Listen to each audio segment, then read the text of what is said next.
untold history of ancient Greece.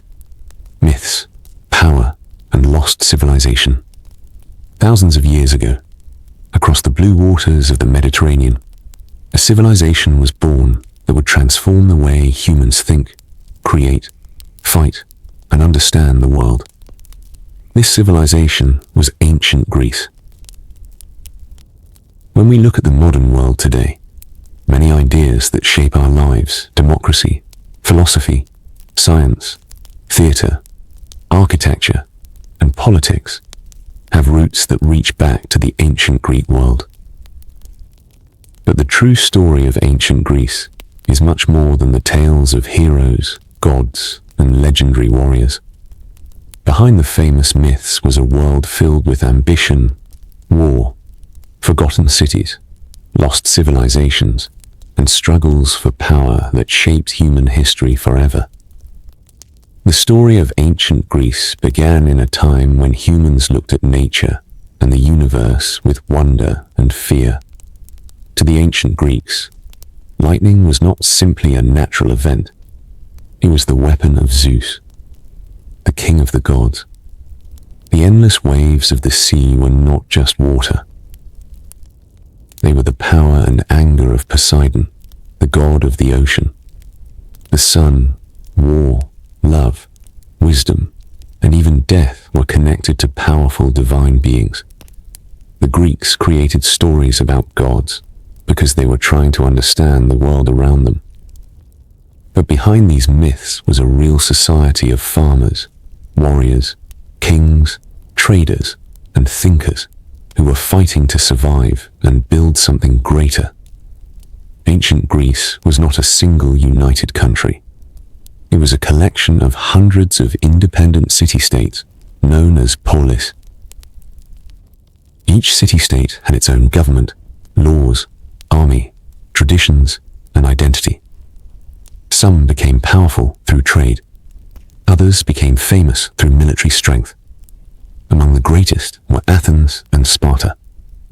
Athens became the center of ideas, art, politics, and philosophy. Sparta became the symbol of discipline, military power, and sacrifice. Even though they shared the same language and many cultural traditions, their way of life was completely different. In Athens, people learned to debate, question, and explore new ideas. They asked questions that changed history. What is justice? What makes a good society? What is the purpose of human life? These questions gave birth to one of the greatest intellectual movements the world had ever seen. In Sparta, life was built around strength and survival. From childhood, Spartan citizens were trained for war. They learned endurance, discipline, and loyalty to their state. A Spartan warrior was taught that protecting Sparta was more important than personal comfort or even life itself. But before Athens and Sparta rose to greatness, another mysterious civilization existed in Greece, the Mycenaeans. The Mycenaean civilization was one of the earliest advanced Greek civilizations. They built powerful kingdoms, massive palaces, and controlled important trade routes across the Mediterranean. Their cities included Mycenae, which gave the civilization its name. The Mycenaeans were known as warriors. Their kings lived inside enormous fortified palaces. Gold, weapons, and military strength represented their power. Their influence spread far beyond their homeland. But eventually, this great civilization began to collapse. The reasons remained debated. Palaces were destroyed. Cities were abandoned. The writing system disappeared. A civilization that once seemed unstoppable faded into darkness. Greece entered a period known as the Greek Dark Age. For centuries, the achievements of the Mycenaeans were almost forgotten. But from this darkness, a new Greece began to rise. Small communities slowly rebuilt. Trade returned. New cities formed. the Greek world began to transform. The greatest strength of the Greeks was not just their armies or their wealth. It was their curiosity. They did not only accept the world as it was. They questioned it. They wanted to understand nature, humans, politics, and the universe itself. This desire for knowledge created some of the most influential thinkers in history: Socrates, Plato, Aristotle.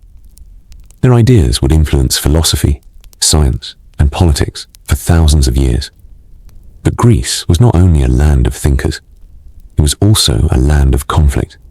Power struggles, rival cities, and wars shaped its history. The Greeks would eventually face one of the greatest empires the ancient world had ever known: Persia. The Persian Empire controlled enormous territories and had resources far beyond the small Greek city-states. The odds seemed impossible. But the Greeks refused to surrender. The battles of Marathon, Thermopylae, and Salamis became legendary moments in history. These were not just military victories or defeats. They were moments that decided the future of Greek civilization. Yet one of the most fascinating parts of ancient Greece was its mythology. The stories of heroes and gods were not just entertainment. They represented the fears, dreams, and values of the Greek people. The Iliad and the Odyssey, traditionally linked to Homer, told stories of war, honor, revenge, courage, and destiny. The Trojan War, the hero Achilles, the journey of Odysseus. For thousands of years, these stories have fascinated humanity. But how much of these legends were actually true? Was Troy real? For a long time, many believed Troy existed only in mythology. But archaeological discoveries revealed that a city matching many descriptions of ancient Troy truly existed. This raised a powerful question. Were the myths hiding pieces of real history? Perhaps they were, because ancient people often preserved their memories through stories. They used gods and heroes to explain their world. And those stories carried fragments of a forgotten past into the future. Ancient Greece was a civilization of contradictions. It created democracy, yet it depended on slavery. It produced great philosophers, yet it experienced endless wars. It celebrated beauty and art, yet it was filled with violence and political struggles. These contradictions are what make ancient Greece so fascinating. The Greeks were not perfect. They were human. They had dreams, fears, mistakes, and ambitions. And that is why their story still matters today. Because ancient Greece was not just an ancient civilization. It was one of the greatest chapters in the story of humanity. A civilization that dared to ask questions. And those questions changed the world forever. After the darkness that followed the collapse of the Mycenaean civilization, the Greek world slowly began to awaken again. New cities emerged. New ideas spread. And among all these rising powers, one city would become a symbol of human ambition, creativity, and political revolution. That city was Athens. Athens was not always the greatest city in Greece.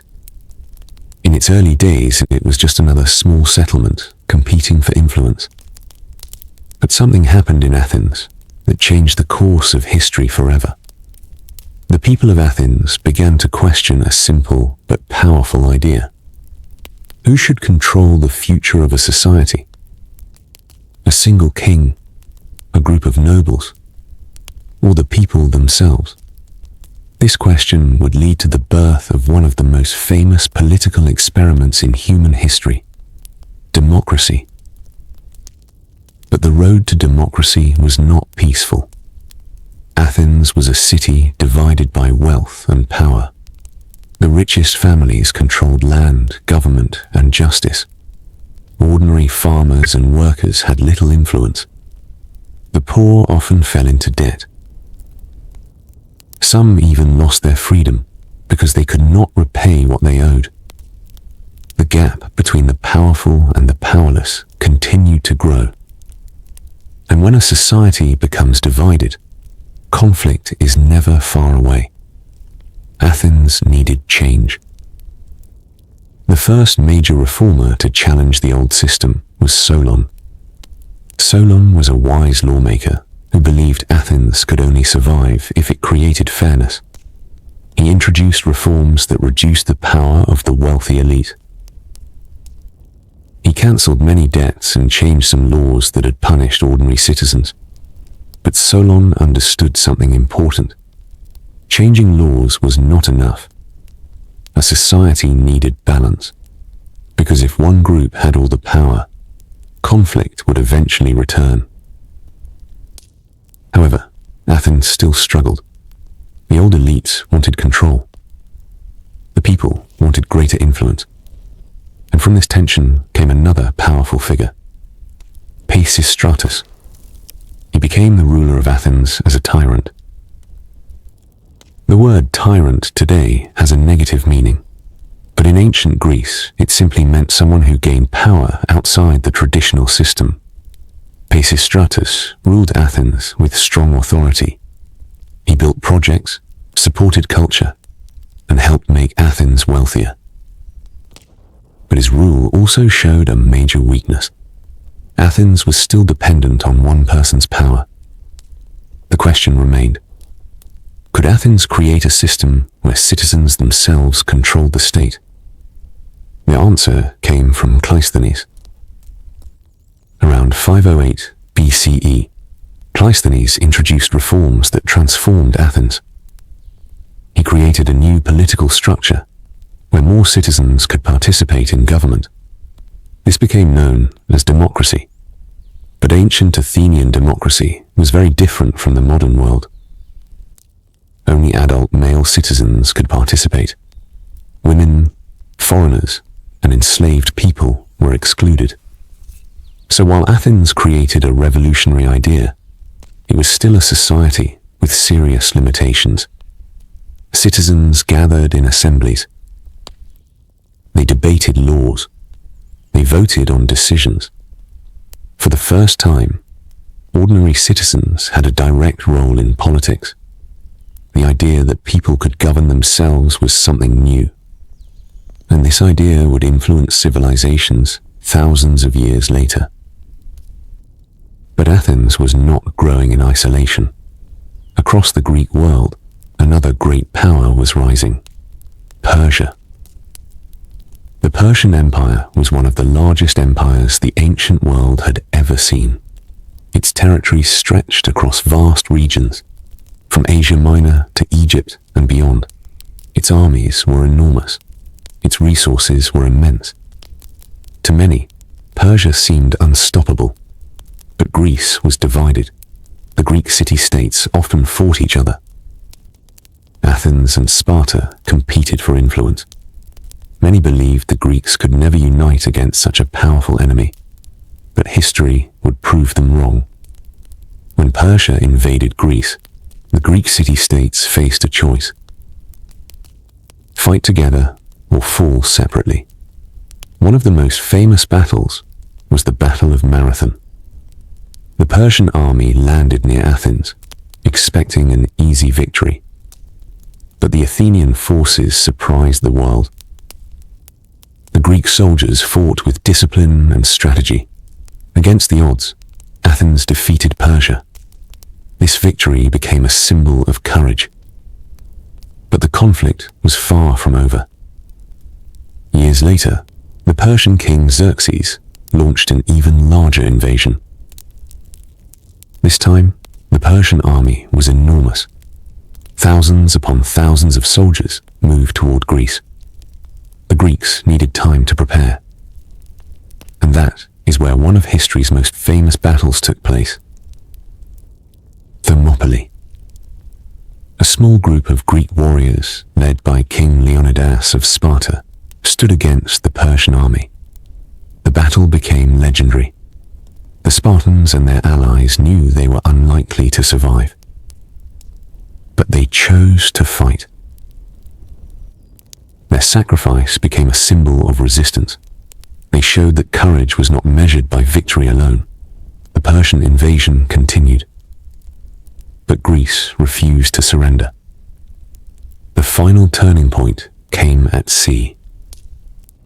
The Battle of Salamis. The smaller Greek navy used knowledge of the narrow waters to defeat the much larger Persian fleet. The victory changed everything. Persia's advance was stopped. The Greek world survived. And Athens entered a new era of confidence and power.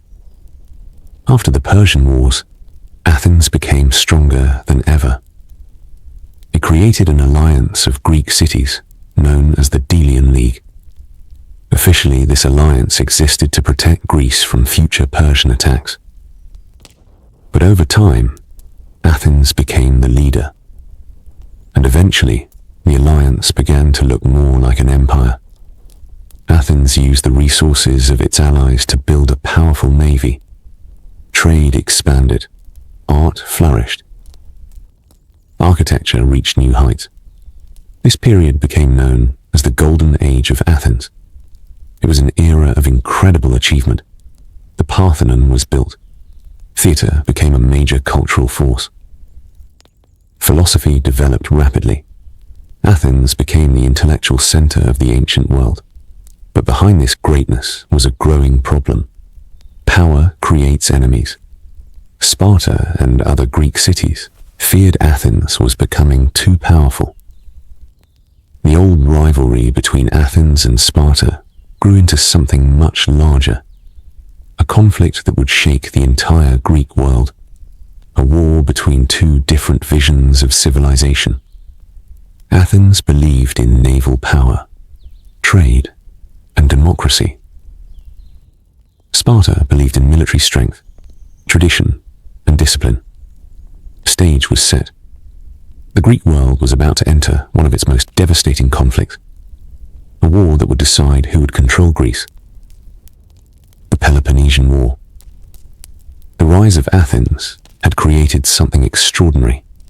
A city built on ideas, trade, art, and political innovation had become one of the most powerful forces in the ancient world. But greatness often creates fear. And fear creates enemies. As Athens expanded its influence across the Greek world, one city watched carefully from the shadows. That city was Sparta. Sparta was everything Athens was not. Athens valued debate. Sparta valued obedience. Athens built ships. Sparta built warriors. Athens believed power came from intelligence and innovation. Sparta believed power came from discipline and strength. For years, these two cities existed in an uneasy balance. But beneath the surface, tension continued to grow. The Greek world was divided between two different visions of the future. The rivalry between Athens and Sparta was not just a political disagreement. It was a struggle over who would lead Greece. The conflict finally exploded in 431 BCE.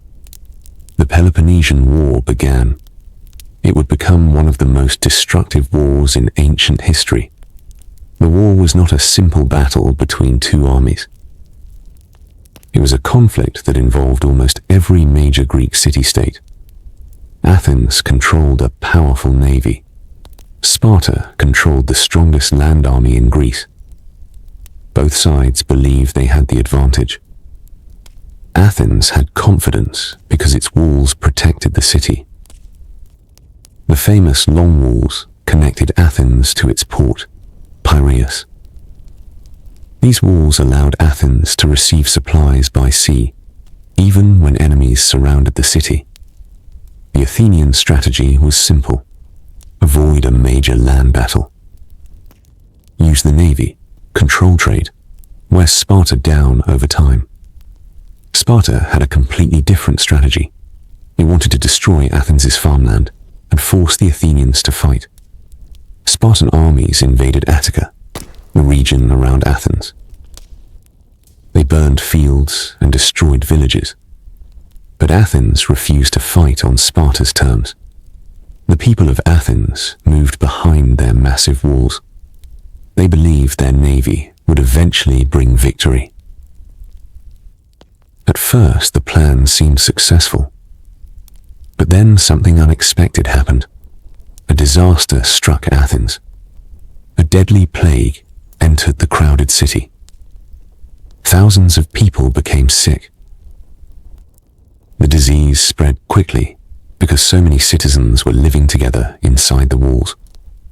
The plague killed a large part of the population. Among those who died was one of Athens' greatest leaders, Pericles. Pericles had guided Athens during its golden age. He supported democracy.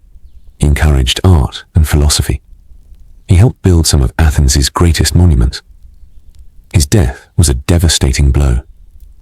The city that had seemed unstoppable suddenly appeared vulnerable. The war continued. Neither side could achieve a final victory. Athens still controlled the seas. Sparta still dominated on land. The conflict became longer and more brutal. The Greeks were no longer fighting just for survival. They were fighting for pride, power, and dominance. One of the most dramatic moments of the war came with the Athenian expedition to Sicily. Athens decided to launch a massive attack against the city of Syracuse. It was a risky plan. If Athens captured Sicily, it could become even more powerful. But if it failed, the consequences would be catastrophic. The Athenians sent a huge fleet and army. At first, they believed victory was possible. But Syracuse resisted. The campaign turned into a disaster. The Athenian forces were trapped. Their ships were destroyed.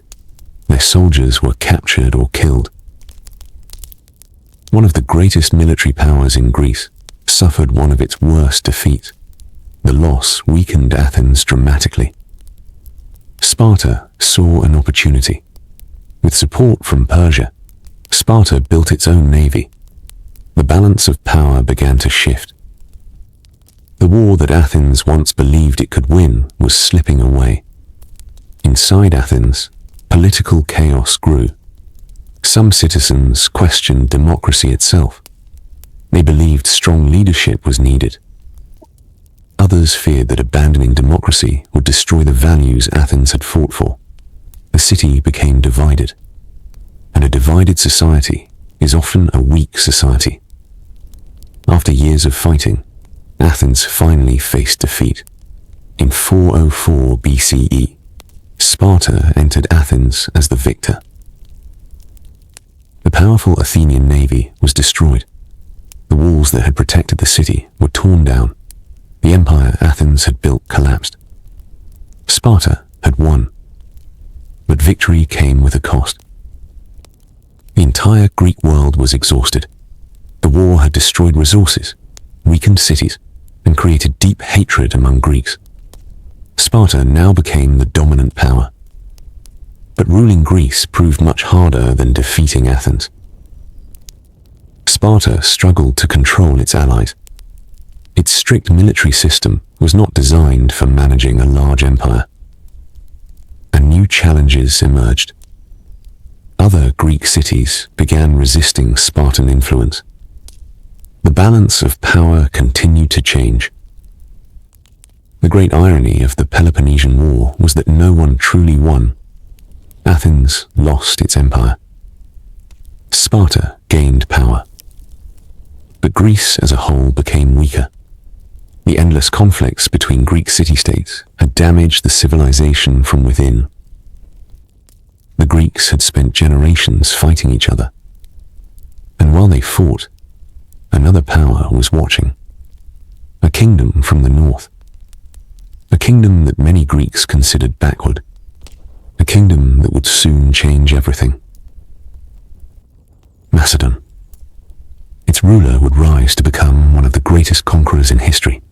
His name was Philip II, and his son would create an empire that stretched farther than anyone could imagine.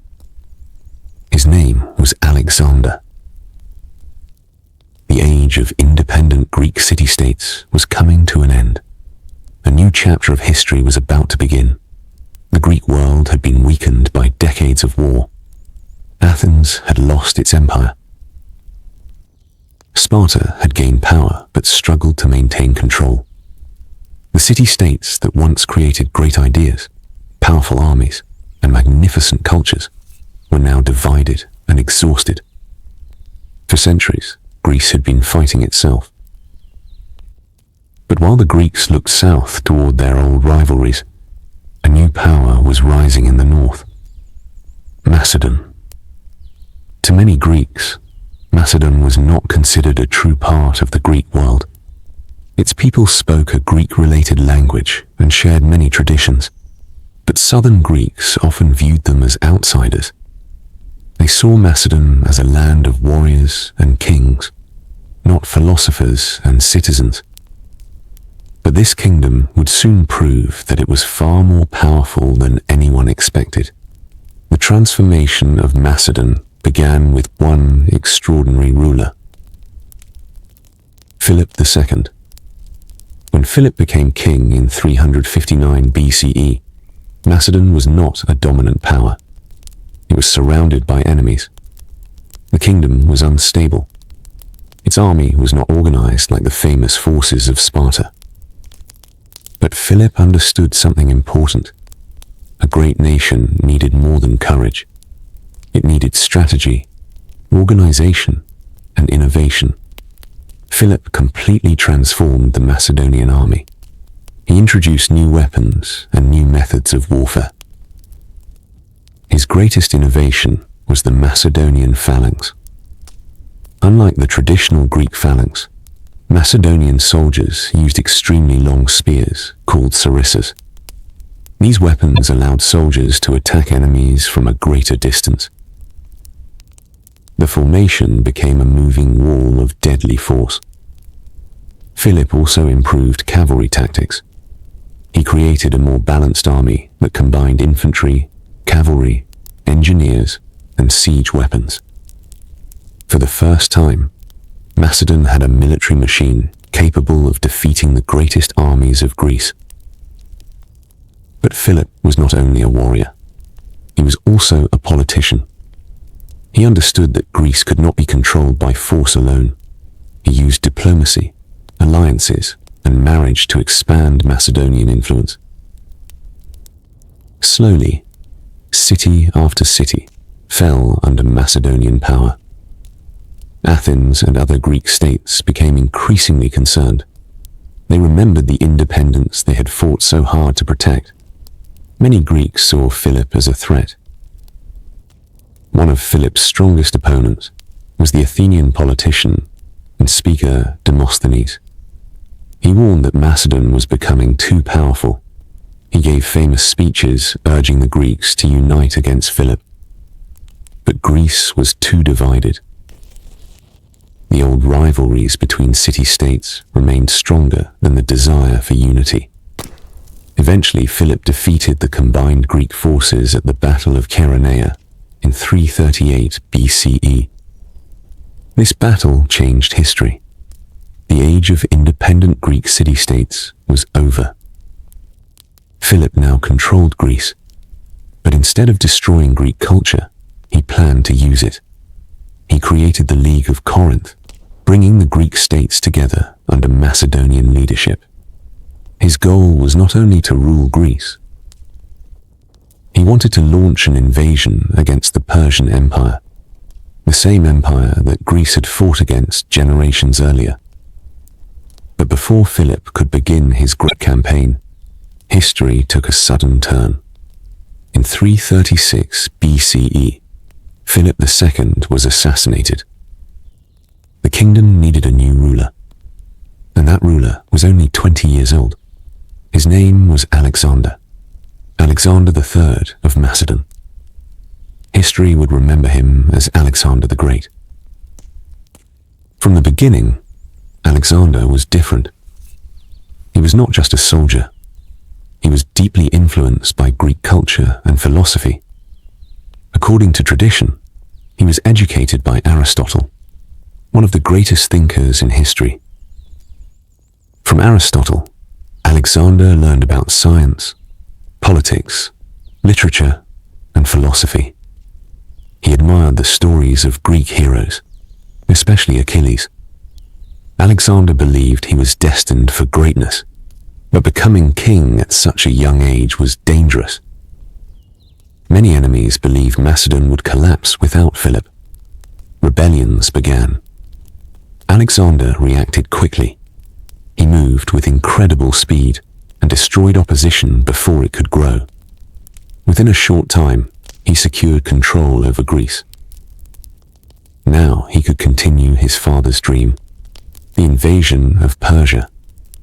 In 334 BCE, Alexander crossed into Asia with a relatively small army. He was facing one of the largest empires on earth. The Persian Empire was wealthy, powerful, and experienced. Its king, Darius III, commanded enormous resources. Many expected Alexander to fail. But Alexander was not an ordinary commander. He combined courage, intelligence, and speed. His first major victory came at the Battle of the Granicus River. The Macedonian army defeated Persian forces and opened the path into Asia Minor. Alexander continued moving forward. City after city fell. Some welcomed him. Others resisted and were destroyed. His reputation grew. He was seen by some as a liberator, by others as a conqueror. The next great confrontation came at Issus. Alexander faced Darius III directly. The Persian army was far larger, but Alexander's tactics allowed him to break through the Persian lines. Darius fled. The victory gave Alexander control over much of the eastern Mediterranean. But Alexander's ambition went beyond defeating Persia. He wanted something even greater. He wanted to reach the edges of the known world. He wanted to create an empire unlike anything before. An empire where Greek culture would spread across distant lands. This vision would change history forever. Alexander would travel thousands of miles. He would fight countless battles. He would create one of the largest empires the ancient world had ever seen.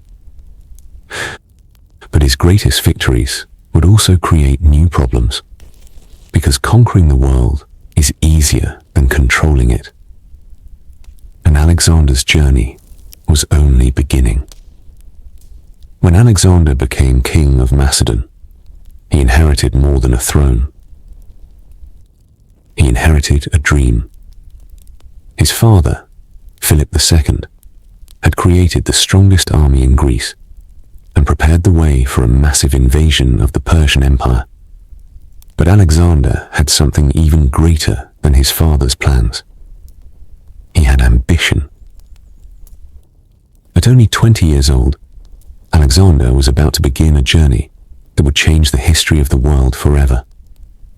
In 334 BCE, Alexander crossed the Hellespont and entered Asia.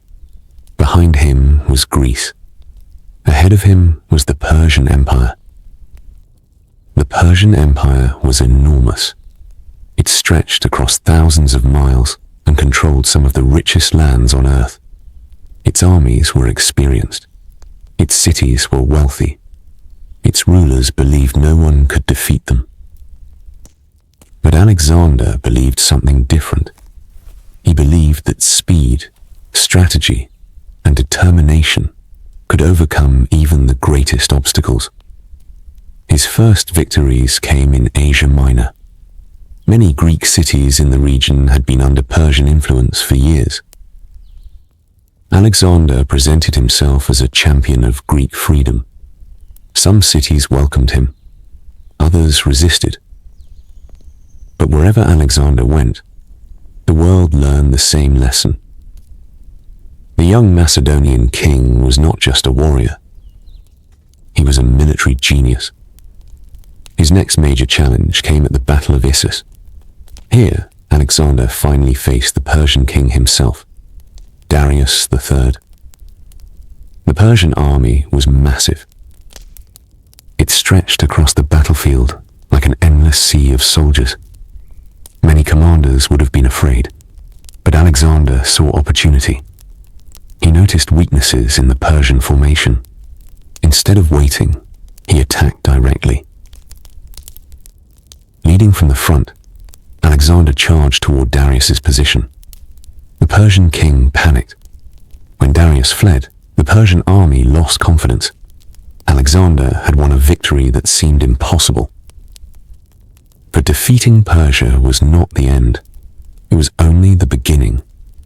Alexander moved south toward Egypt. For centuries, Egypt had been one of the greatest civilizations on earth. The Egyptians had their own history, religion, and culture.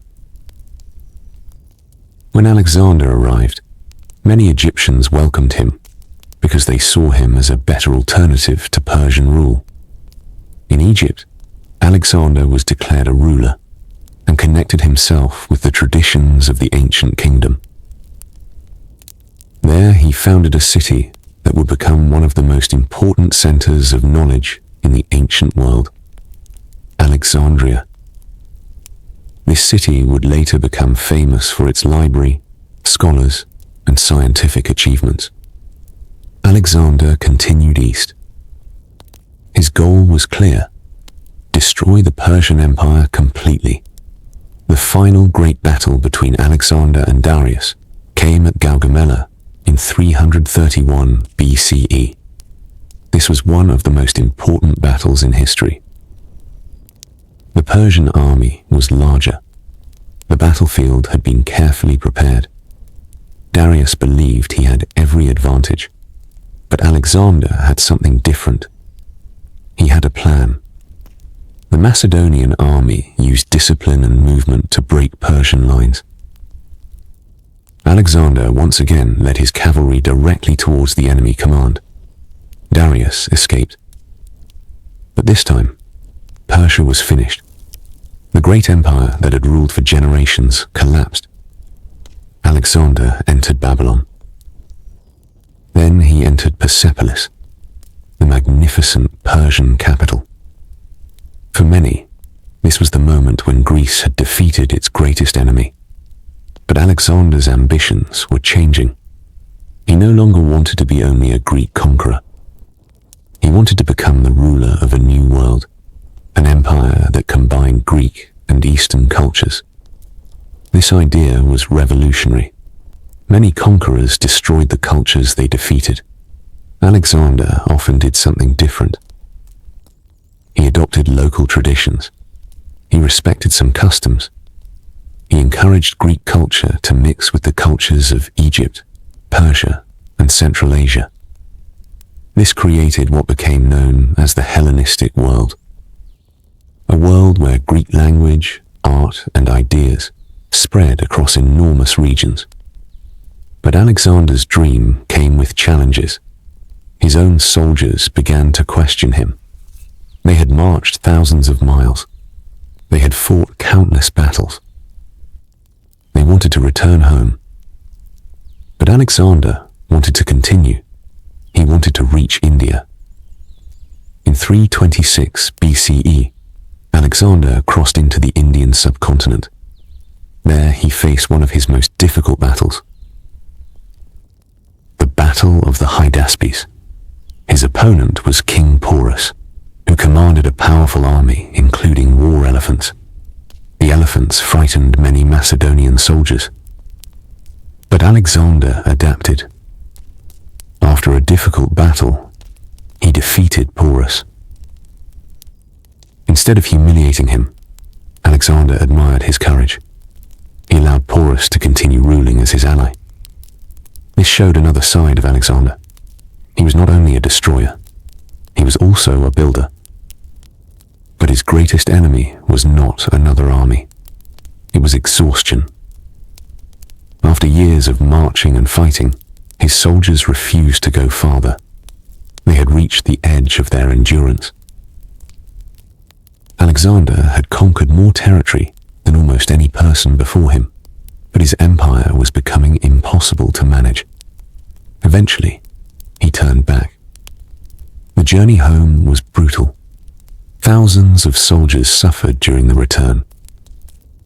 And after reaching Babylon, Alexander's story took a sudden and mysterious turn. In 323 BCE, at only 32 years old, Alexander the Great died. The cause of his death remains debated. Some believe illness killed him. Others have suggested poisoning or other possibilities. Whatever the cause, one fact was certain. The world had lost one of its most ambitious leaders. But Alexander left behind something enormous. An empire stretching from Greece to Egypt and deep into Asia. However, there was one major problem. He had no clear successor. His empire was like a giant structure without a foundation, and soon his generals would fight for control. The empire would break apart. But Alexander's influence would survive. His conquests spread Greek language, philosophy, science, and art across the ancient world. A new era was beginning, the era of the Hellenistic kingdoms. A time when Greek culture would mix with the traditions of distant civilizations. A time when cities like Alexandria would become centers of knowledge. And a time when the legacy of ancient Greece would reach farther than anyone could have imagined.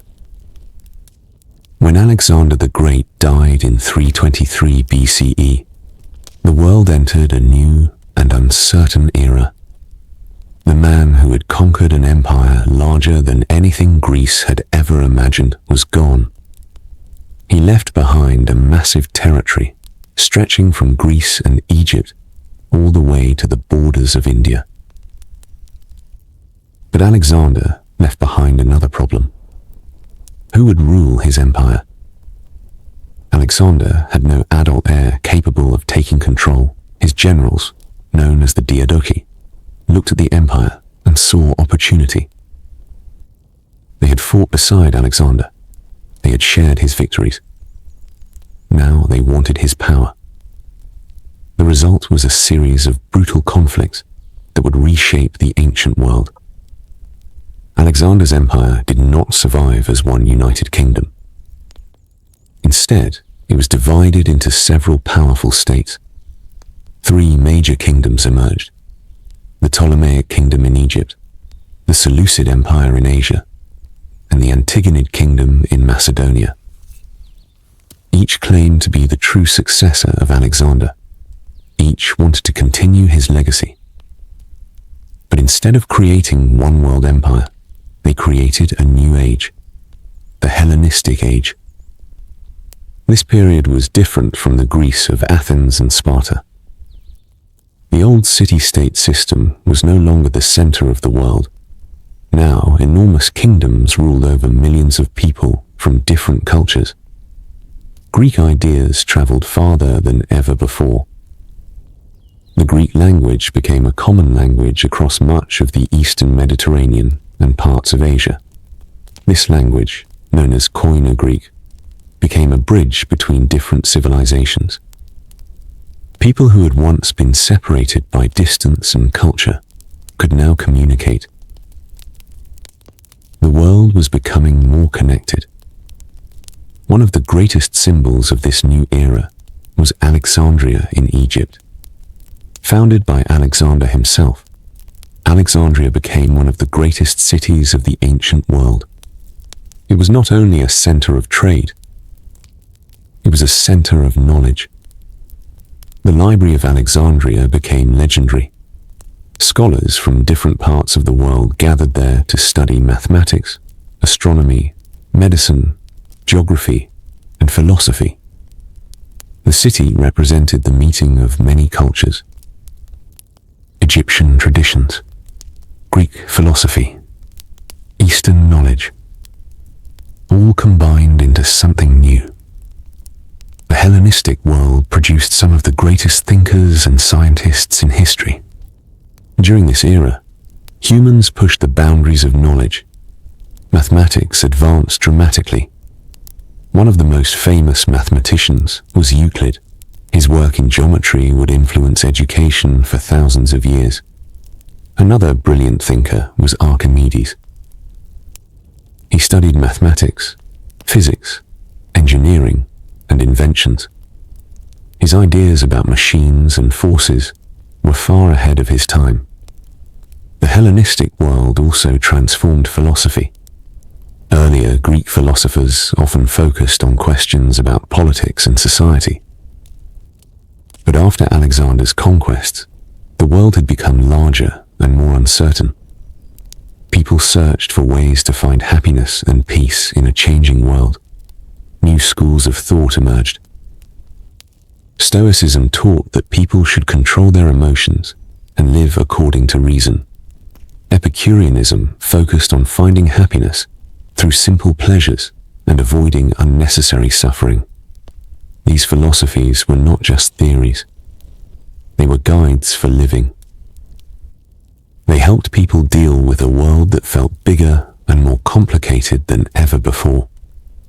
But the Hellenistic world was not only about knowledge. It was also a world of power struggles. The successor kingdoms constantly competed. Wars broke out again and again. Kings fought for territory. Cities changed rulers. Alliances shifted. The dream of Alexander's united empire was gone.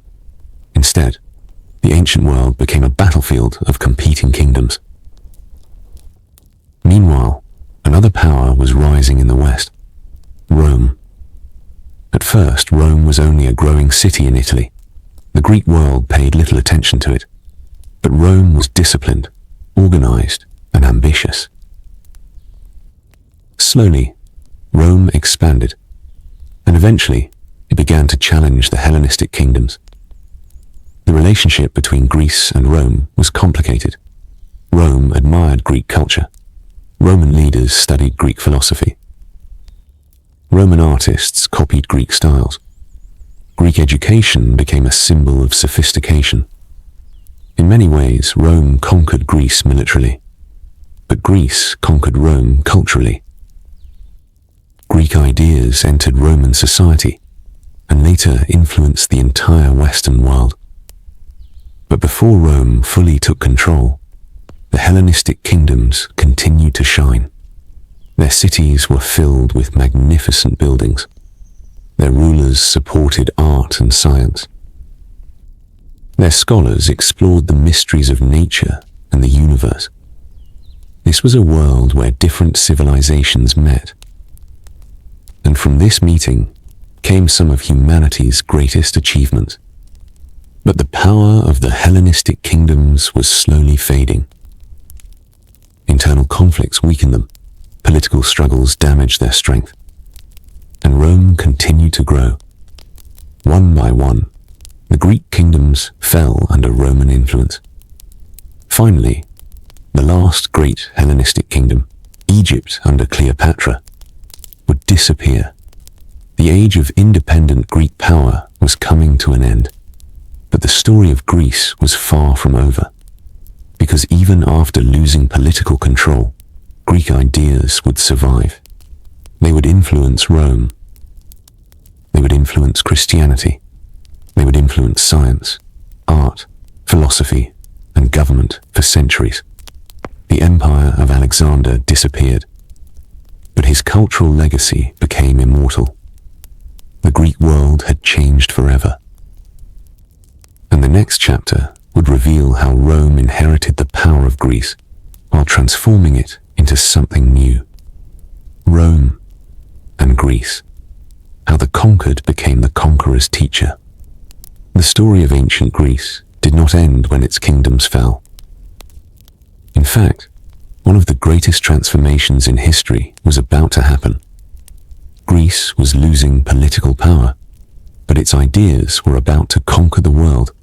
A new force was rising from the Italian peninsula. Rome. At first, Rome was not a major player in the Mediterranean. The Greek world saw it as a distant power with little connection to the great civilizations of the East. But Rome was different. The Romans were organized. They were patient. They built their strength slowly. While Greek cities often fought each other, Rome expanded step by step. It created alliances. It built roads. It developed one of the most powerful military systems the world had ever seen. Eventually, Rome began moving toward the Greek world. The meeting between Rome and Greece would change both civilizations forever.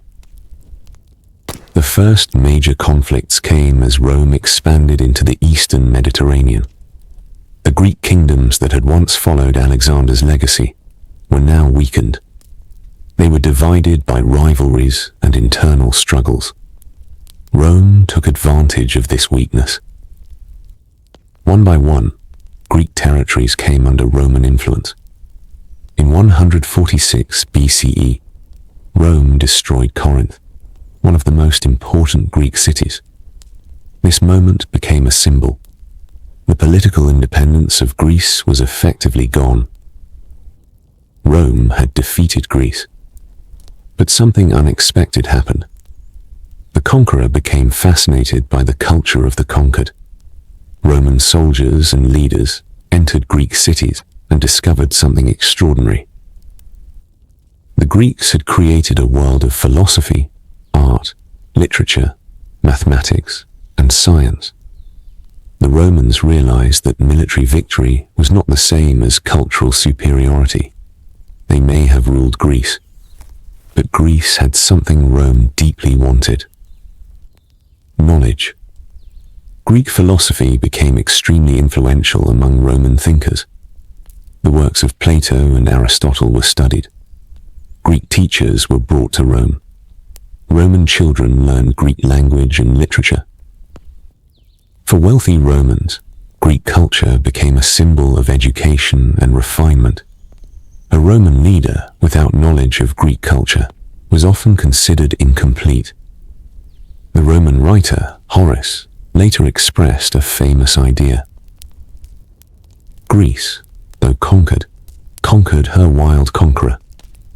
This captured a remarkable truth. Rome won the war, but Greece shaped Rome. The influence appeared everywhere. Roman architecture borrowed heavily from Greek styles. Columns, temples, and artistic traditions were inspired by Greek designs. Roman sculptures often copied Greek masterpieces. Greek mythology became connected with Roman religion. The Greek gods were given Roman names. Zeus became Jupiter. Hera became Juno. Ares became Mars. The stories changed slightly, but the foundation remained Greek. Greek philosophy also transformed Roman thinking. One of the most important philosophical influences was Stoicism. Roman leaders and writers adopted Stoic ideas about duty, self-control, and responsibility. The philosopher Seneca and the emperor Marcus Aurelius were deeply influenced by Stoicism. The Greek idea that reason should guide human life became part of Roman identity. But Rome did not simply copy Greece. It adapted Greek ideas and created something new. The Romans were practical builders. They transformed philosophy into law. They transformed artistic ideas into massive public monuments. They transformed Greek military concepts into an empire-building machine. The combination of Greek thought and Roman organization created one of the most influential civilizations in history. But the Greek world itself was changing. Many Greek cities lost their independence. Their political power was reduced, yet they remained centers of learning. Cities like Athens continued to attract philosophers, students, and scholars. Even under Roman rule, Athens remained a symbol of wisdom. Young Romans traveled there to study. The city that had once fought for political freedom now became a university of the ancient world. This showed something important. A civilization's influence is not only measured by armies. Sometimes ideas survive longer than empires. The Greek language continued spreading. Greek became important throughout the Eastern Roman Empire. Many early Christian writings were originally written in Greek. Greek concepts influenced theology, science, and education for centuries. But as the Roman Empire grew, new challenges appeared: political instability, economic problems, military threats. The empire that had absorbed Greece would eventually face its own crisis. And when Rome began to weaken, the legacy of Greece would once again become important. Because even after kingdoms disappeared and empires collapsed, the questions asked by Greek thinkers remained. What is justice? What is truth? What makes a good society? What is humanity's place in the universe? Thousands of years later, these questions still shape the world. Ancient Greece was no longer a political superpower, but it had become something even greater, a foundation of human civilization. Its armies disappeared, its kings vanished, its cities changed, but its ideas survived. And the greatest mystery of ancient Greece remained. How did a collection of small city-states create a legacy powerful enough to influence the entire world? The answer was not only in their victories, it was in their imagination, their courage to question, their desire to understand, and their belief that human thought could change history. The gods, myths, and hidden truths of ancient Greece. Long after the wars, the empires, and the political struggles faded into history, something of ancient Greece continued to live far beyond its borders. Not its armies, not its kings, but its myths. The Greeks built one of the richest mythological worlds in human history, a world filled with gods, heroes, monsters, and impossible journeys. But these myths were never just simple stories. They were a way of understanding reality, a way of explaining fear, power, nature, and human behavior. At the center of this world stood Mount Olympus. Not just a mountain, but the imagined home of the gods. From there, Zeus ruled the sky, Poseidon ruled the sea, Hades ruled the underworld, Athena guided wisdom and strategy, Apollo controlled light, music, and prophecy. Ares represented war and destruction. Aphrodite embodied love and desire. These gods were not distant or abstract. They were deeply human in emotion. They fought, they argued, they betrayed, they punished, they fell in love, and they made mistakes. In many ways, the gods of Greece reflected the Greeks themselves. Powerful, intelligent, creative, but also flawed and unpredictable. Greek mythology was not separate from daily life. It shaped it. Temples were built not just as decoration, but as places of real communication with divine forces.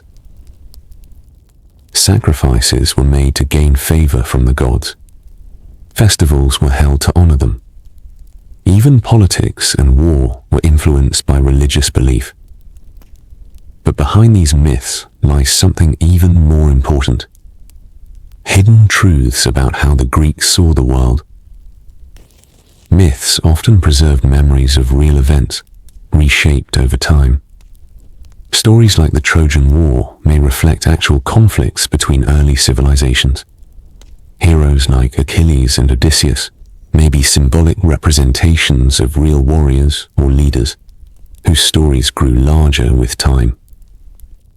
The boundary between history and myth in ancient Greece is not always clear, and that is what makes it so powerful.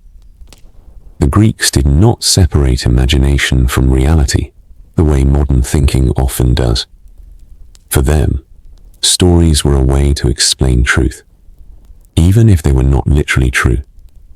One of the most famous mythological cycles is the Trojan War, a war between Greeks and the city of Troy.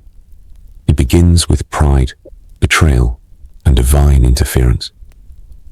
Helen, the most beautiful woman in the world, becomes the center of conflict. Kings and heroes gather. Ships sail across the sea. The war begins.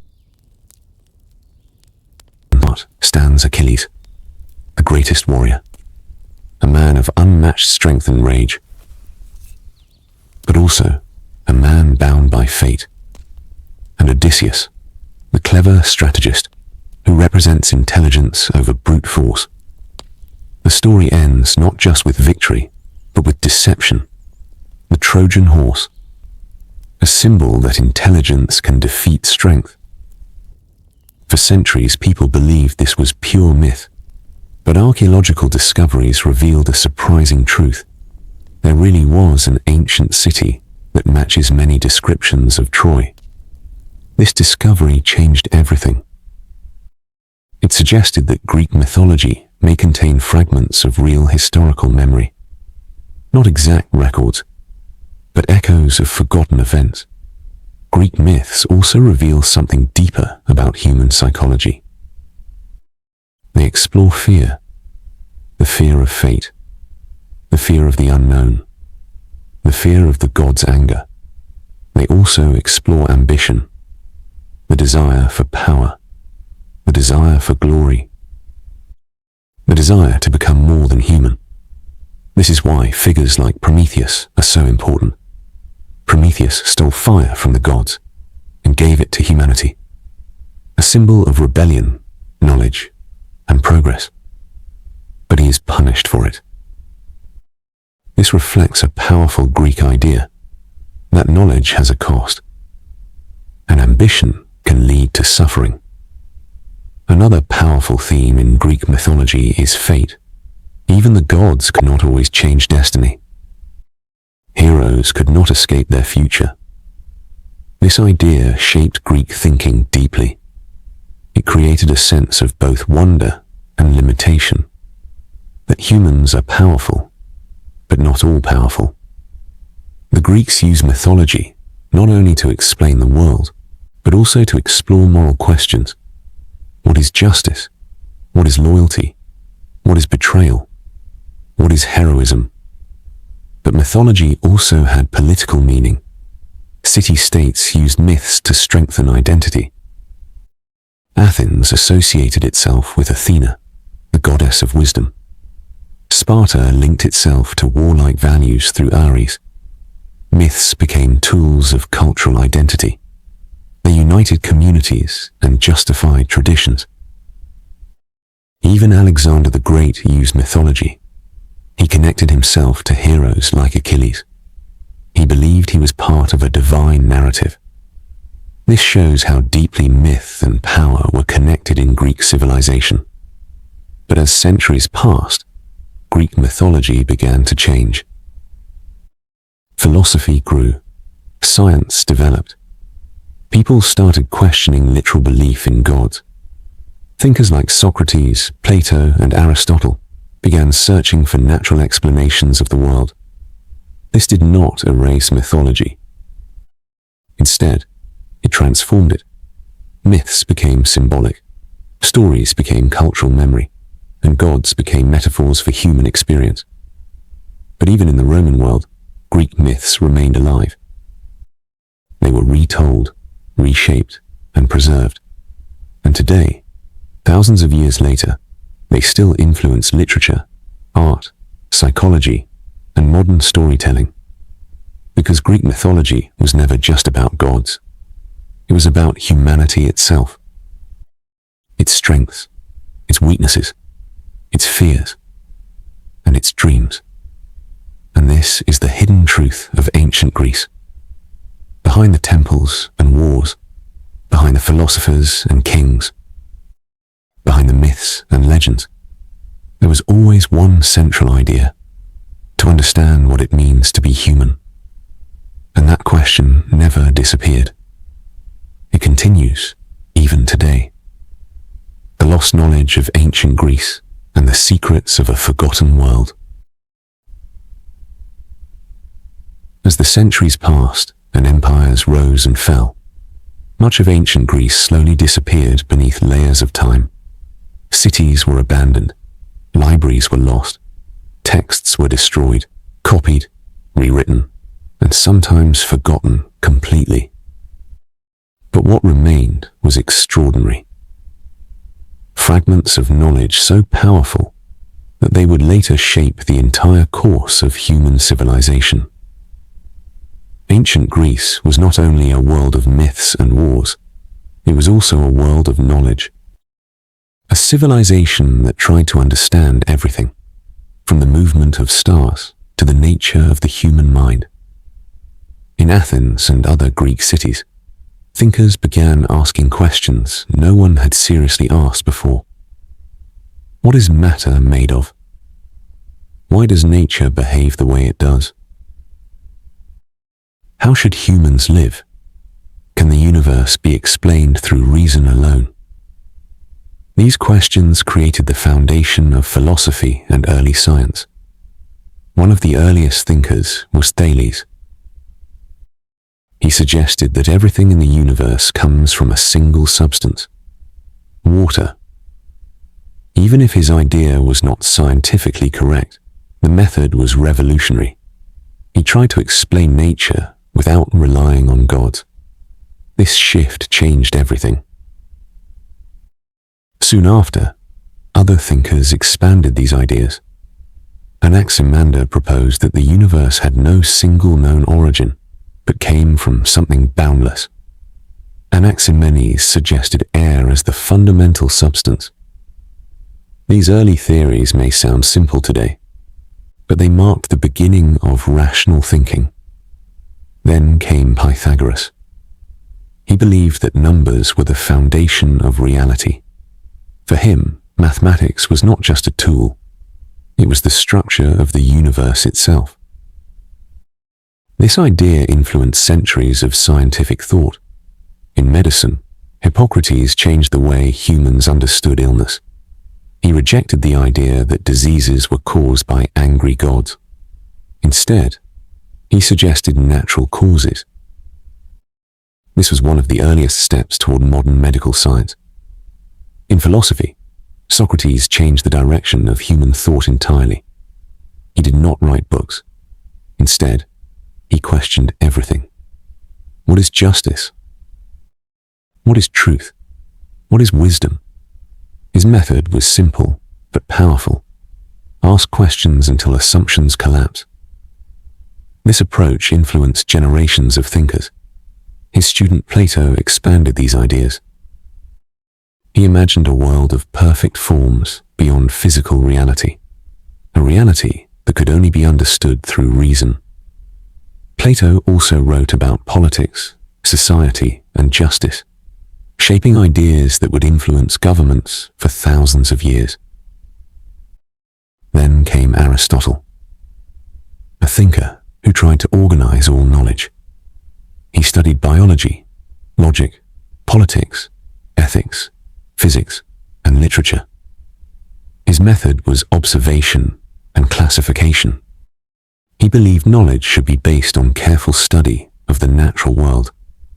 Together, these thinkers created a foundation of intellectual tradition that would survive long after their civilization disappeared. But much of this knowledge was fragile. Texts were written on papyrus. Scrolls were easily destroyed by fire, war, and time. Entire libraries vanished. Cities that once held great intellectual centers fell into ruin. One of the greatest symbols of lost knowledge is the Library of Alexandria. It is often remembered as the largest collection of ancient knowledge in the world. It contained works from Greek, Egyptian, Persian, and other civilizations. But over time, much of it was lost. Some destroyed. Some decayed. Some scattered across the world. What remains today is only a fraction of what once existed. This loss raises a powerful question. How much knowledge from ancient Greece is gone forever? We know about great thinkers because their ideas survived in copies. But many others are completely lost. Philosophers whose names are barely remembered. Scientists whose discoveries may have been ahead of their time. Writers whose works disappeared without trace. Ancient Greece may have been far more advanced intellectually than what survives today suggests. In science and engineering, figures like Archimedes showed incredible understanding of mechanics, mathematics, and physics. His inventions and discoveries were so advanced that some historians believe they were far ahead of their time. But much of his work survives only in fragments. This makes ancient Greece a civilization of mystery. We see what remains. But we do not see everything that was lost. Even in astronomy, Greek thinkers made remarkable progress. They observed the stars, calculated planetary movements, and tried to understand the structure of the cosmos. Some even suggested that the Earth might not be the center of the universe, ideas that would not be fully accepted until many centuries later. Greek knowledge spread widely during the Hellenistic period. But as Rome rose and later transformed the ancient world, much of this knowledge was preserved selectively. Some ideas were carried forward, others were forgotten, and some were transformed beyond recognition. The survival of ancient Greek knowledge depended not only on its brilliance, but on chance. Which texts were copied, which ideas were valued, which books survived wars and destruction. This randomness shaped how we understand ancient Greece today. What we know is powerful, but what we have lost may be even greater. And yet, despite all loss, the legacy of Greek knowledge survived. It influenced Roman education. It shaped Islamic Golden Age scholarship. It guided the Renaissance in Europe. It became the foundation of modern science, philosophy, and political thought. In a way, ancient Greece never truly disappeared. It transformed. It evolved. It continued through other civilizations. And its questions still remain alive today. What is reality? What is knowledge? What is truth? What is the purpose of human life?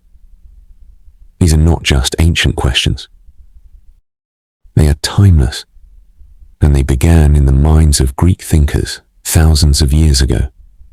As we continue to explore their legacy, one thing becomes clear.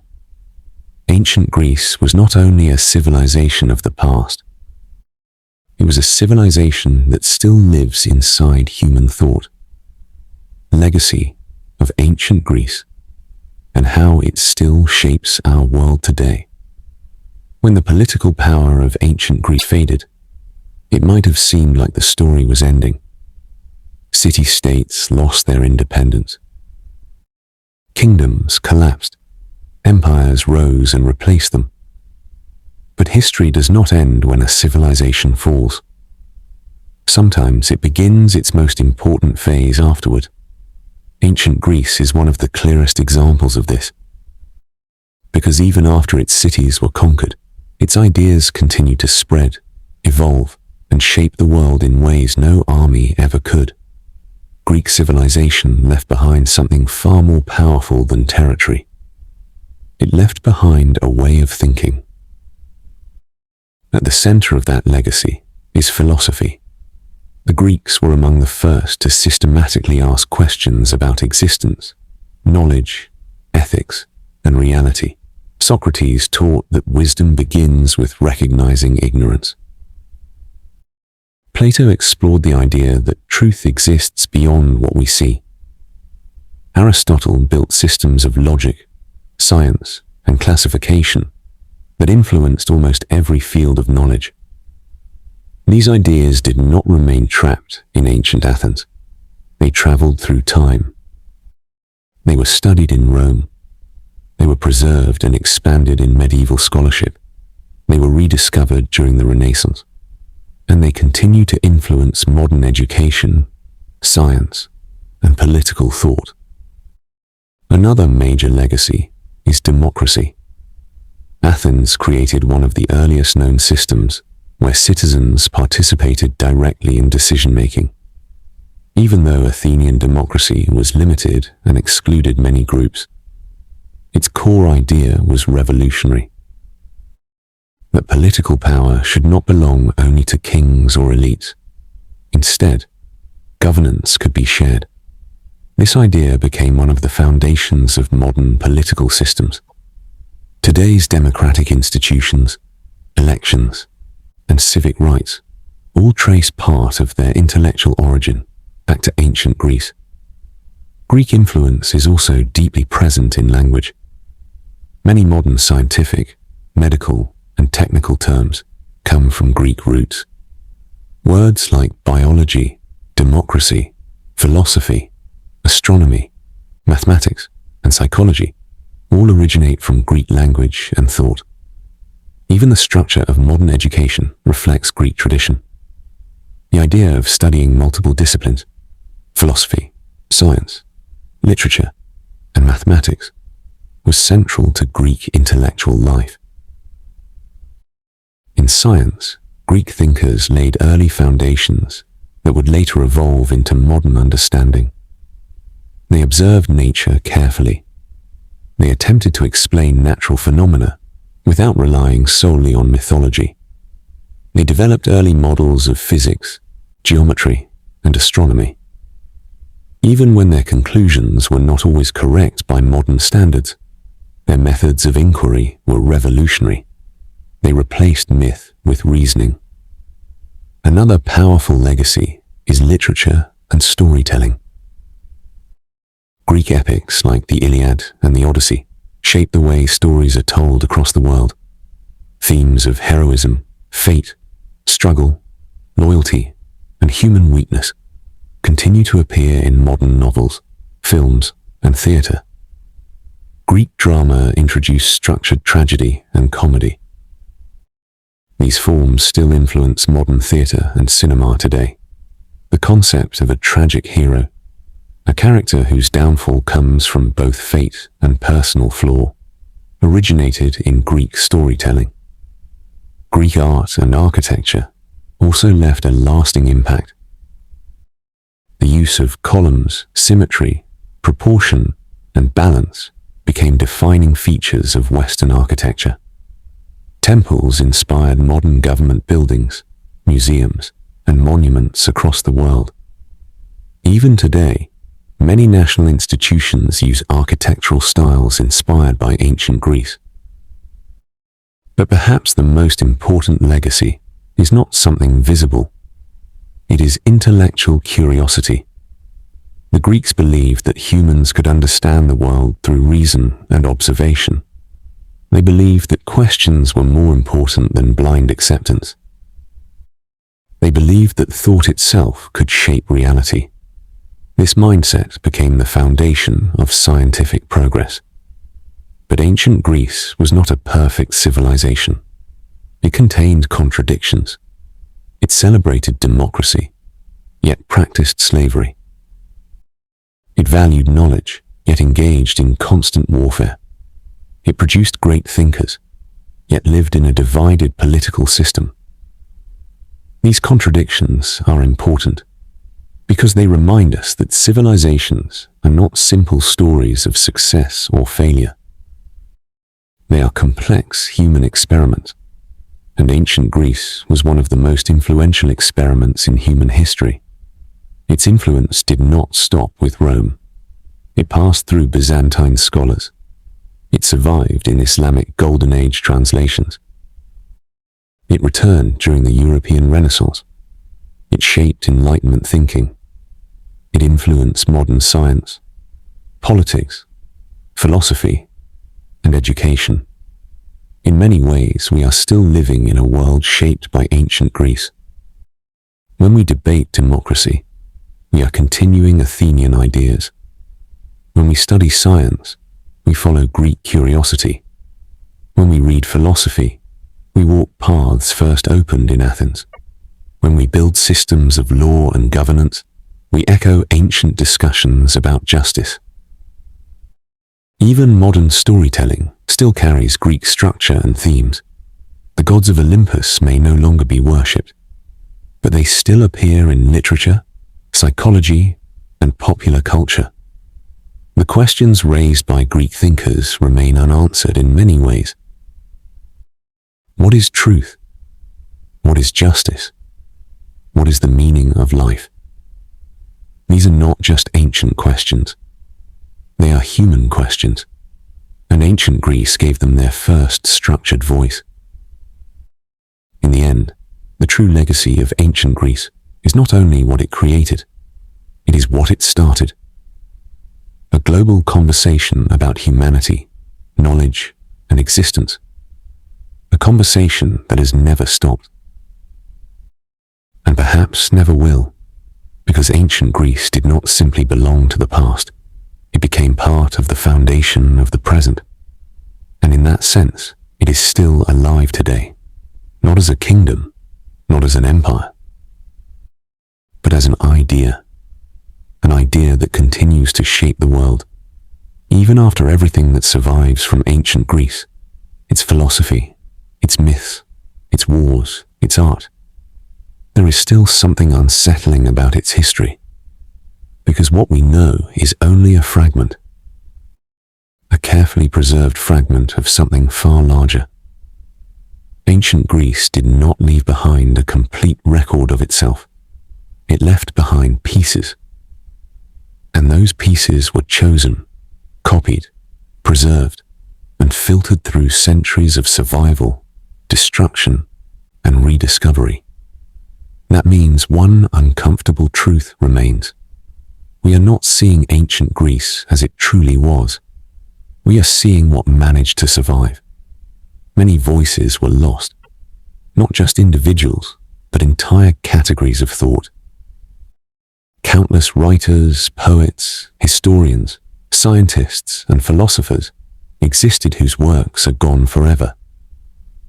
Some are known only by name. Others are known only through references written by later authors. And many are completely erased from memory.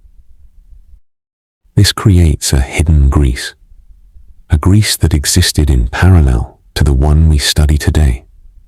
For example, we know that Greek tragedy was one of the most important cultural forms in Athens, but only a small number of plays have survived. Hundreds, possibly thousands, are lost. What remains gives us a glimpse of brilliance, but not the full picture. The same is true for philosophy. We know Socrates through the writings of Plato. But Socrates himself wrote nothing. We know Plato and Aristotle in greater detail, but many of their contemporaries are missing from history entirely. Their ideas, debates, and disagreements are partially lost. This means that the intellectual world of ancient Greece was likely far more diverse than what we can reconstruct. There were probably competing schools of thought that never reached us. Alternative philosophies that disappeared before they could be preserved. Scientific ideas that were never copied into surviving manuscripts. The destruction of knowledge was not always dramatic. Sometimes it was slow. Libraries decayed. Scrolls were not recopied. Cities lost importance. And knowledge quietly disappeared. War also played a major role. Invasions destroyed cities and their archives. Fires erased entire collections of writings. Political changes determined which texts were preserved and which were ignored. Over time, survival became selective.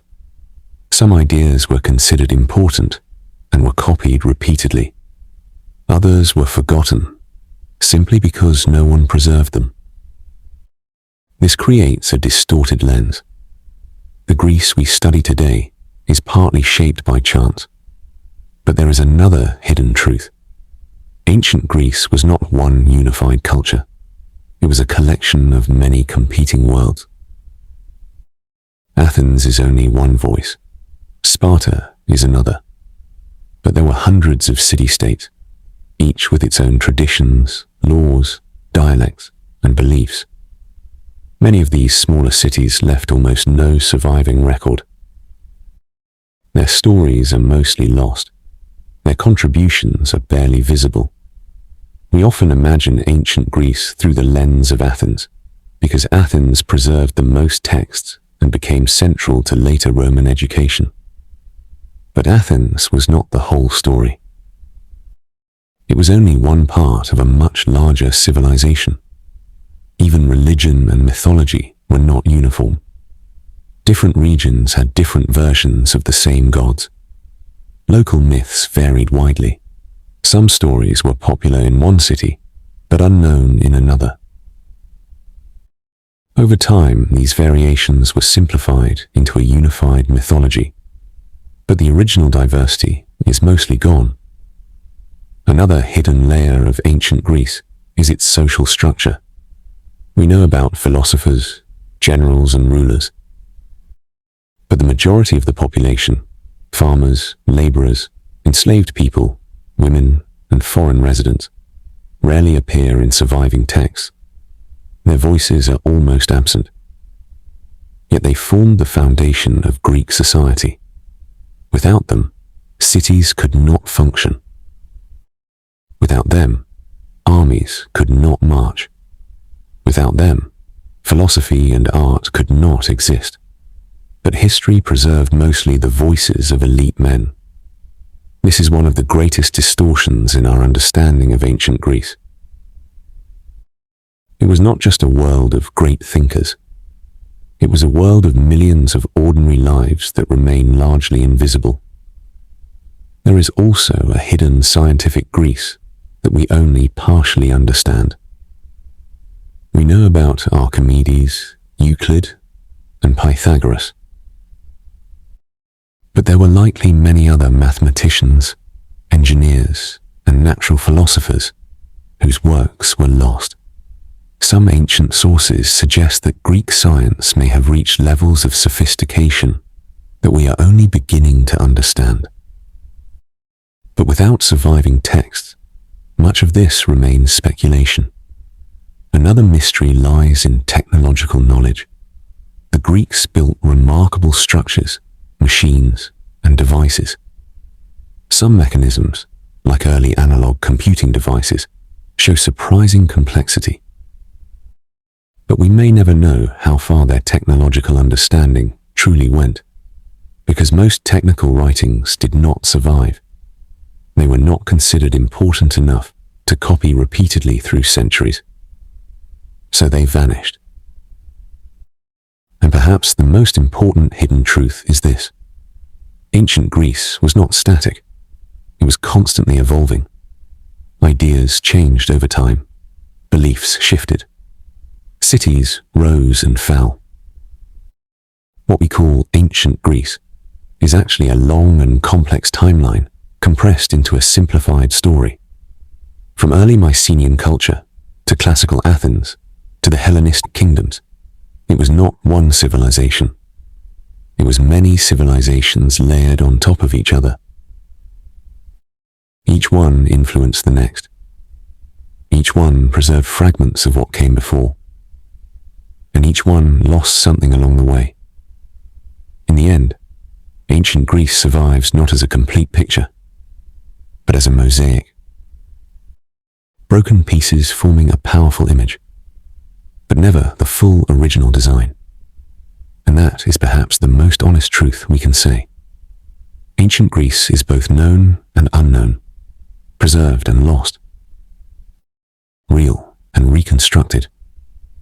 And the deeper we study it, the more we realize how much we still do not know. Its greatest secret is not a hidden treasure or forgotten city. Its greatest secret is how much of it has already disappeared, and how much of its true story may never be recovered. Why ancient Greece still feels alive. Today, ancient Greece no longer exists as a political power. Its city-states are gone. Its kings and generals have turned into history. Its empires have dissolved into the past. And yet, ancient Greece never truly disappeared. It still exists in a different form, not as land, but as influence, not as armies, but as ideas, not as a civilization we can visit, but as a foundation we still live on.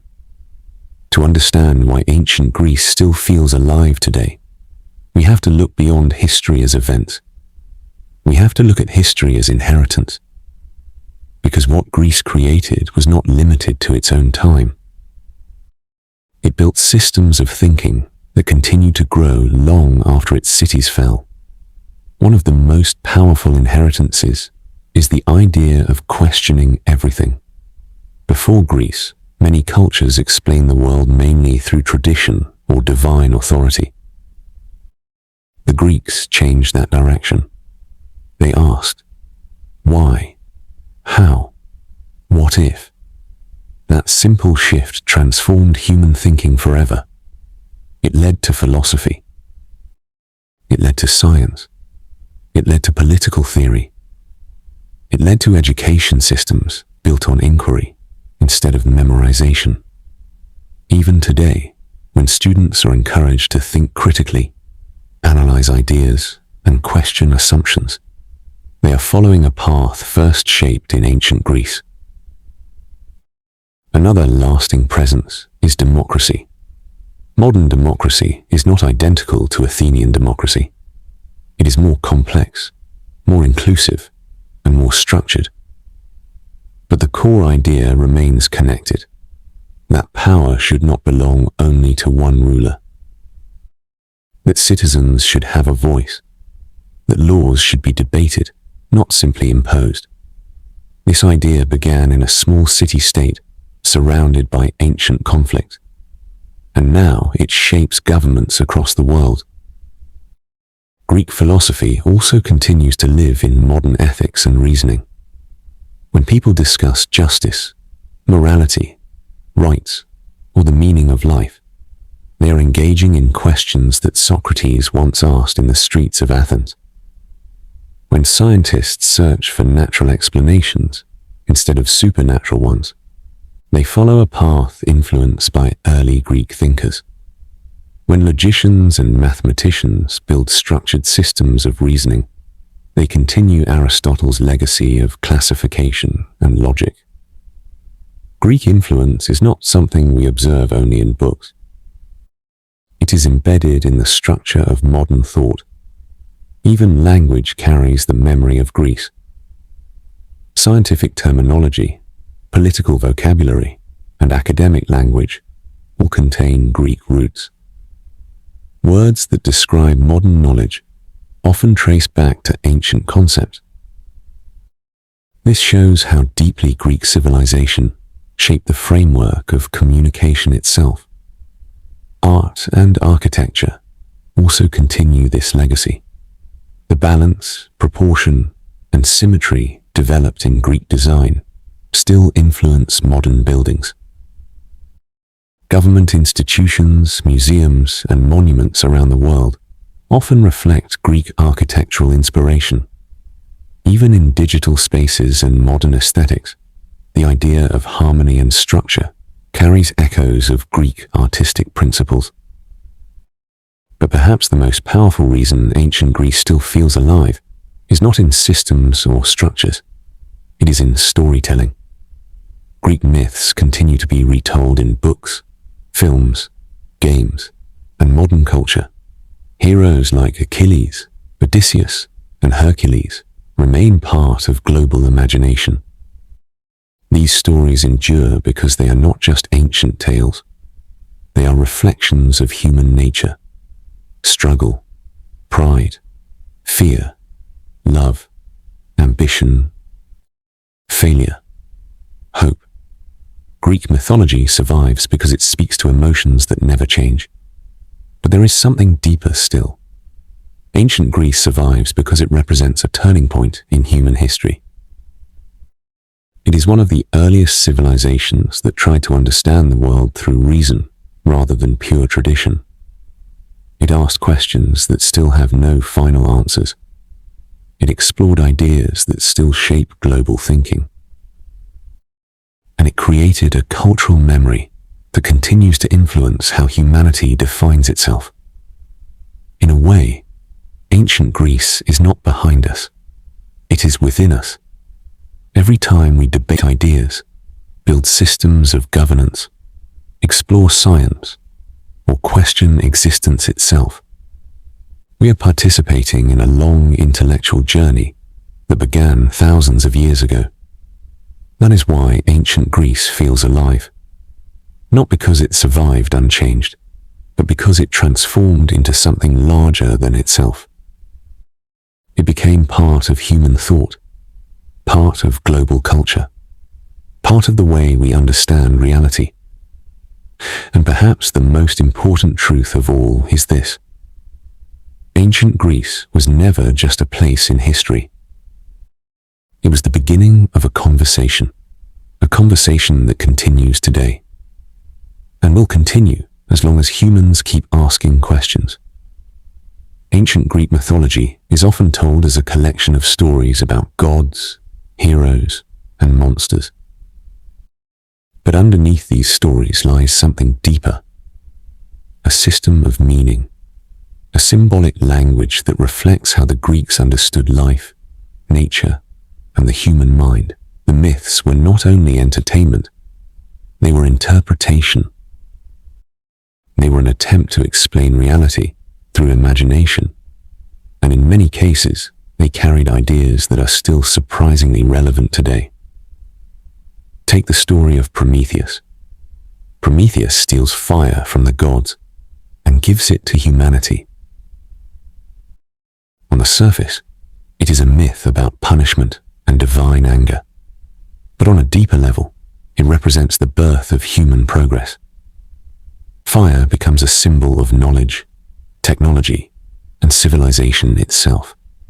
Prometheus is punished not simply for theft, but for pushing humanity forward beyond its limits.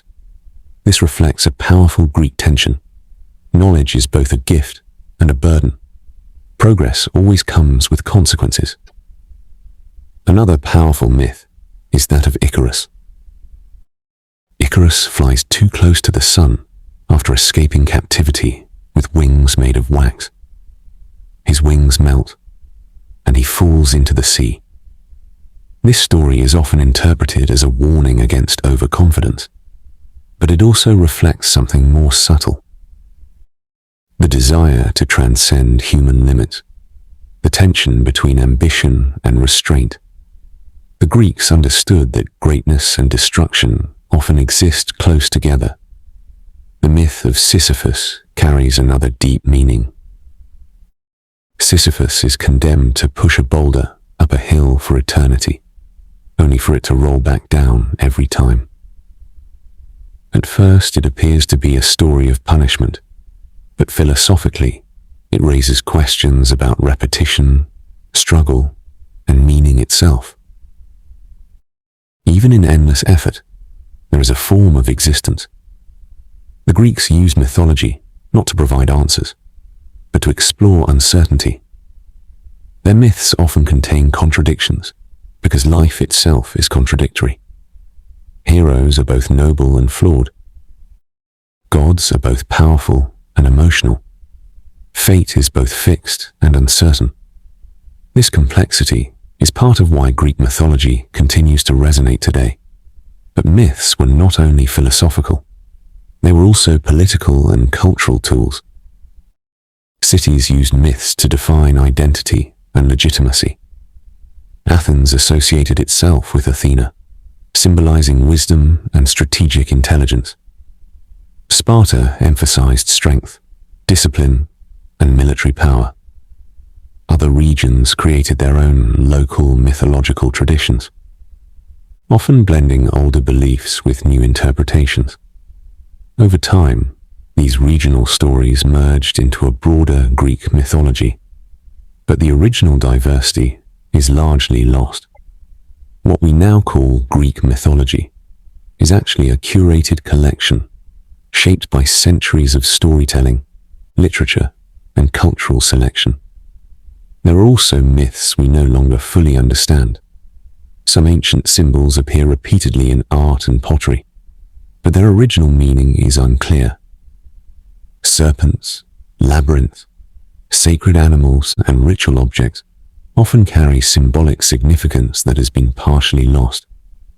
The labyrinth of the Minotaur, for example, may reflect ancient rituals, architectural symbolism, or psychological metaphors about confusion and control.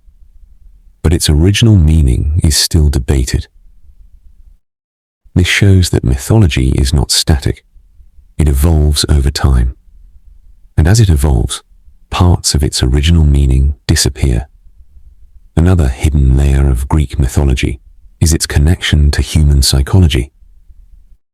Many myths reflect inner human struggles, the conflict between reason and emotion, the fear of fate, the desire for immortality, the consequences of pride, the search for identity.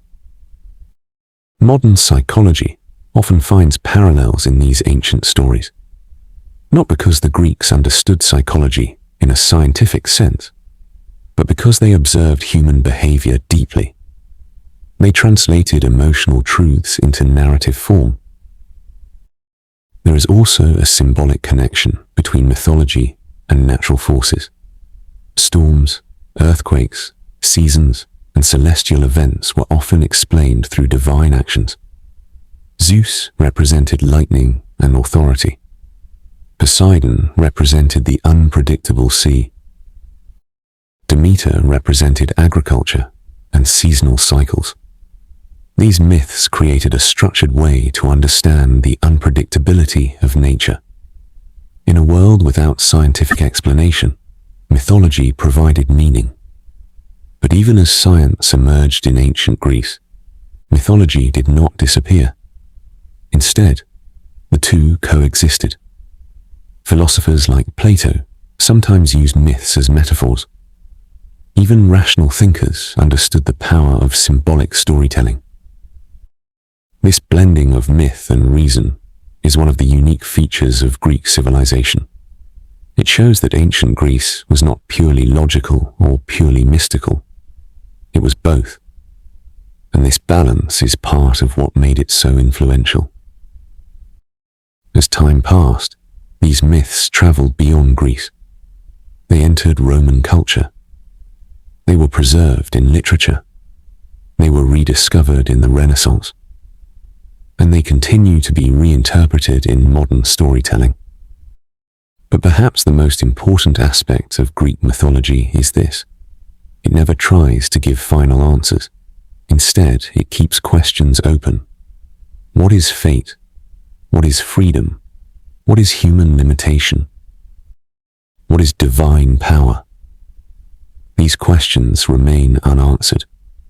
And that is why the myths still matter. Because they reflect a truth that has not changed. Human beings are still trying to understand themselves. And Greek mythology is one of the earliest and most powerful attempts to do exactly that. Not by solving the mystery of life, but by giving it shape. By the time the ancient Greek world entered its final centuries of independence, the balance of power had already shifted beyond recognition. The great city-states that once shaped politics, philosophy, and war were no longer the masters of the Mediterranean. Their golden age had passed. Their unity had long been broken. And their independence was slowly fading under the pressure of rising empires. Rome was now the dominant force in the West. In the East, the Hellenistic kingdoms that once carried Alexander's legacy were weakening from within. What remained of classical Greece was no longer a center of power. It had become a shadow of its former self. But even in decline, Greece still mattered, because its ideas had already spread too far to disappear. Still, the political world around it was collapsing. The Macedonian kingdom, once the unifier of Greece under Philip II and Alexander, struggled to maintain control. After Alexander's death, his empire had already fractured. Generals fought for territory. Kingdoms rose and fell. Borders constantly changed. The unity that Alexander had briefly created was gone forever. In Greece itself, cities were no longer independent powers. They were increasingly influenced or controlled by larger kingdoms. Athens still existed as a cultural center, but its political influence had weakened dramatically. Sparta, once feared across the Greek world, had also declined into irrelevance. The age of city-states shaping their own destiny was ending. Meanwhile, Rome was expanding steadily. Unlike earlier powers, Rome was patient. It did not rush conquest. It absorbed territories step by step. It learned from every culture it encountered. And among all the civilizations Rome encountered, Greece had the strongest influence. But this influence came at a cost for Greece. As Rome expanded into the eastern Mediterranean, Greek regions became targets of Roman intervention. Wars followed. Treaties were broken. Alliances shifted. One by one, Greek territories fell under Roman control. The turning point came in 146 BCE. After a series of conflicts, Rome destroyed the city of Corinth. This event symbolized the end of Greek political independence. Greece was no longer a free collection of city-states. It was now under Roman dominance. But this was not a simple ending. It was a transformation. Because even as Greek political power disappeared, Greek culture became more important than ever inside Rome. Roman elites admired Greek education. Greek teachers were brought to Rome to educate the next generation of leaders. Greek philosophy became a core part of Roman intellectual life. Greek art influenced Roman aesthetics. Greek language remained widely used in the eastern regions of the empire. In many ways, Greece stopped being a political power and became a cultural foundation. But the final collapse of the ancient Greek political world did not happen in a single moment. It was a gradual fading. Cities that once commanded armies became administrative centers. Independent decision-making was replaced by imperial governance. Local traditions were absorbed into larger systems. Even identity began to change. People still called themselves Greek, but the meaning of that identity evolved. It was no longer tied to political independence. It was tied to language, education, and culture. As centuries passed, the Roman Empire itself continued to grow. Eventually, it would dominate the entire Mediterranean world, and Greece would exist as part of that vast structure. But even within Rome, Greece never disappeared. Instead, it transformed the empire from within.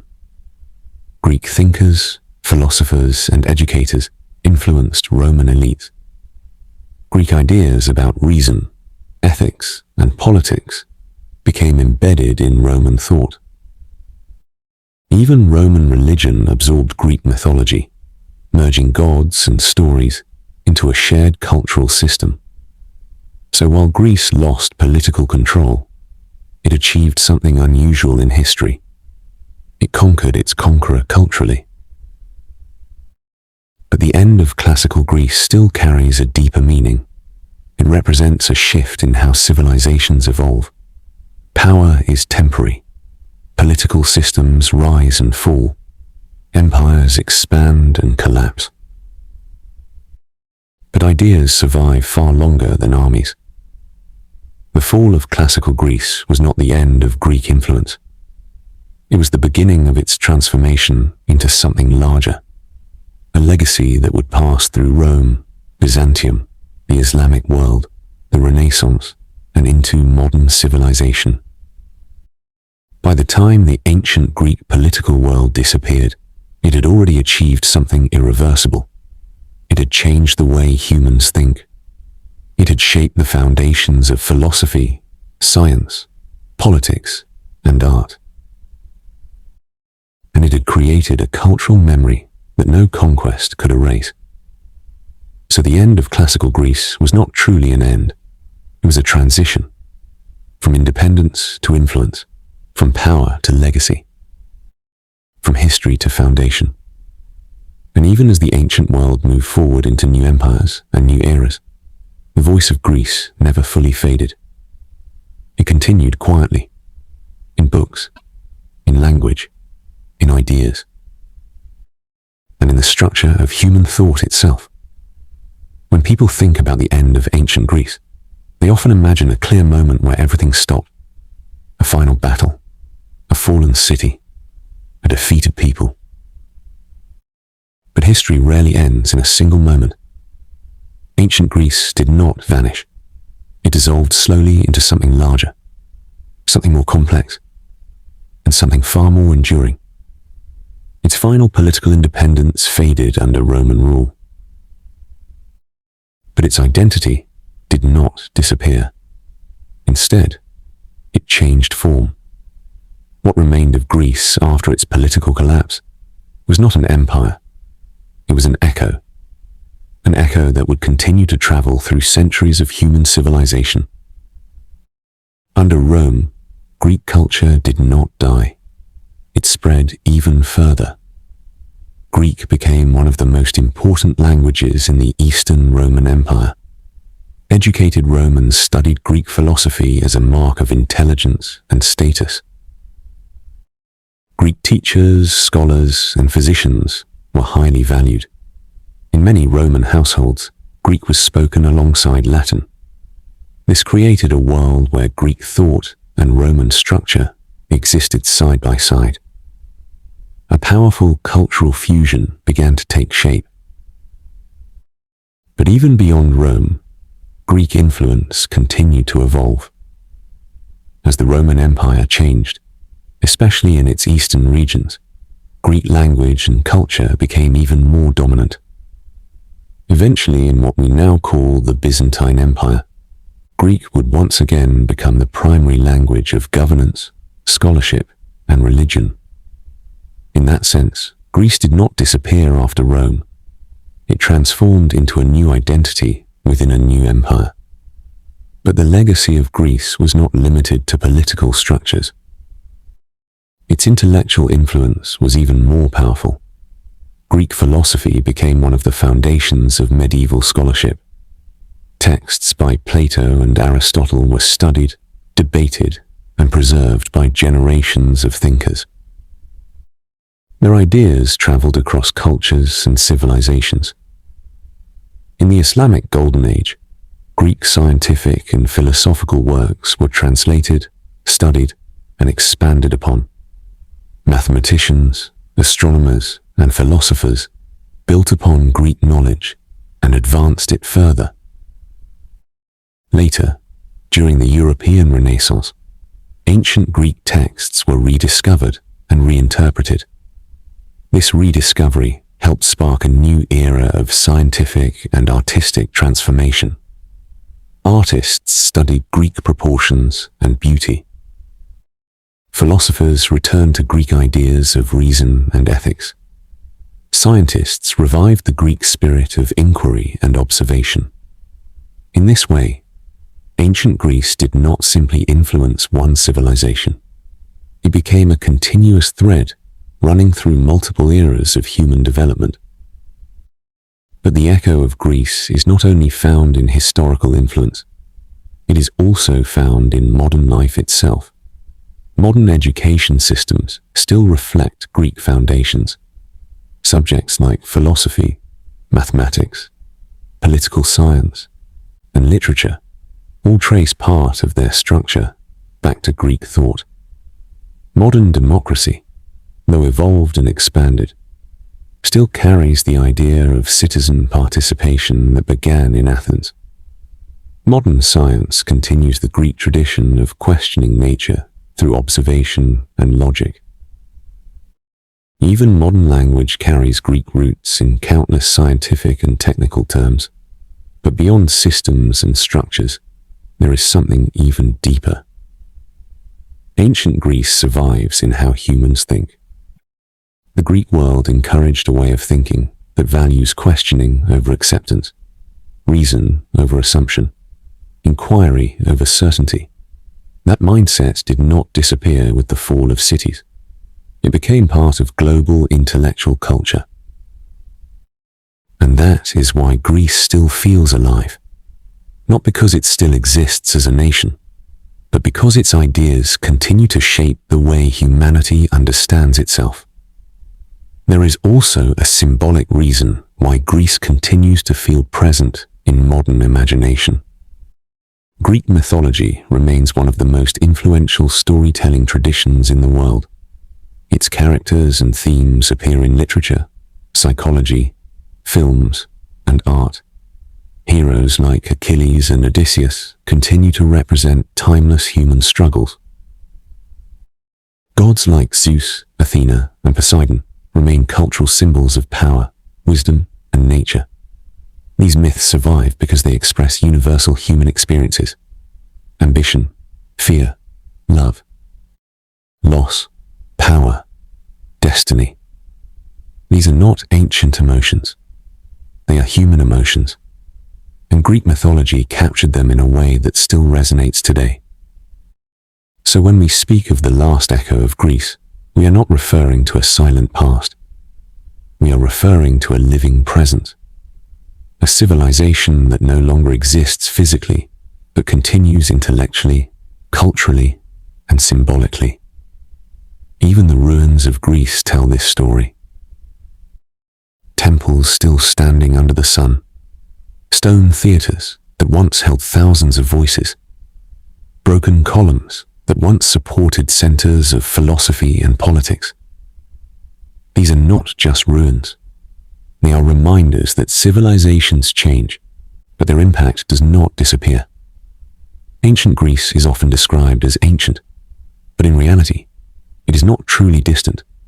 It is woven into the present, into institutions, into language, into ideas, into imagination. And perhaps the final truth of ancient Greece is this: it never ended. It transformed. From city-states to empire, from empire to culture, from culture to thought, from thought to legacy. And that legacy still continues.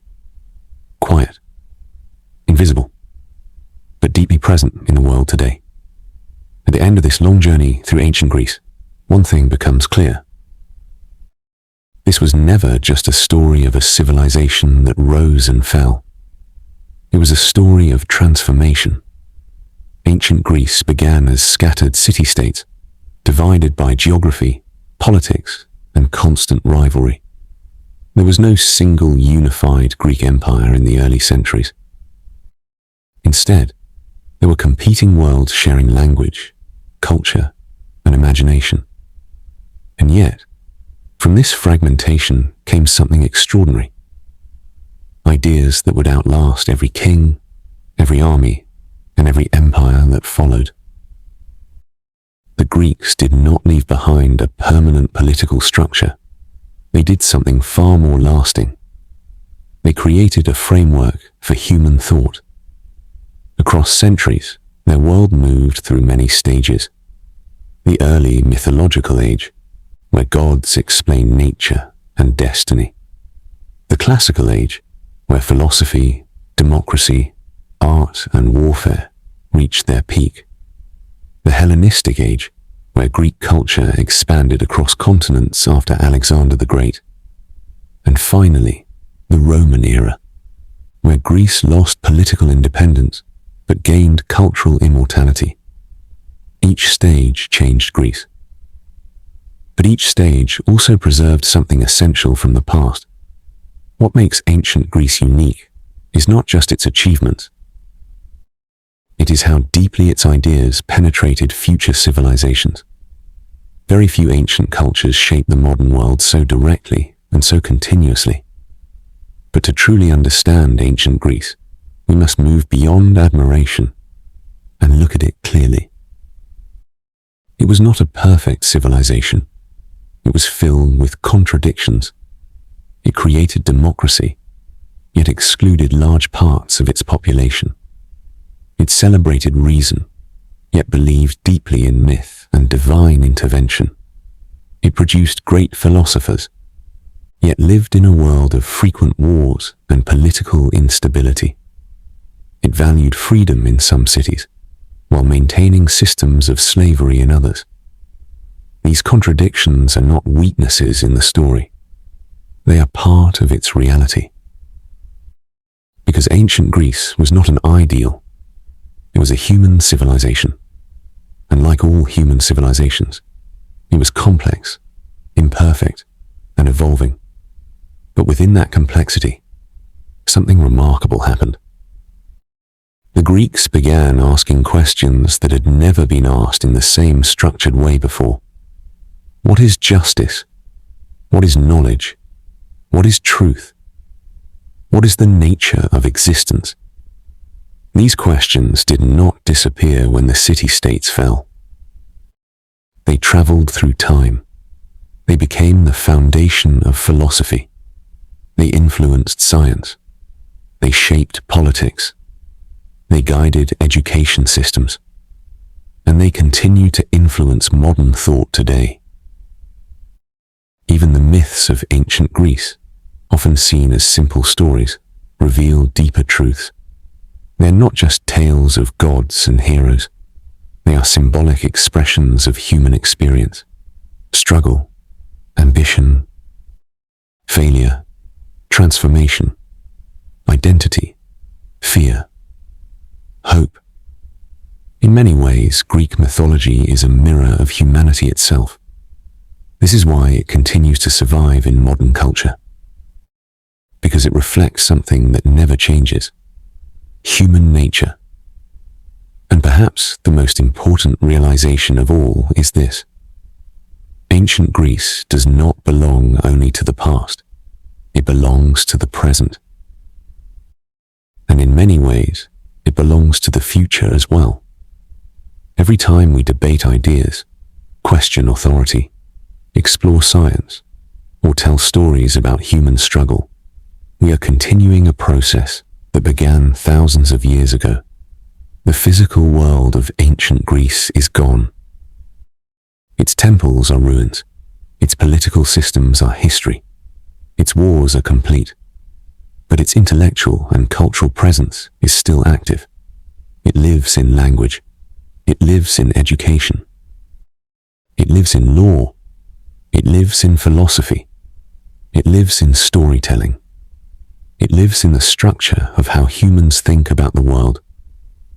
So when we look back at ancient Greece, we are not just looking at a lost civilization.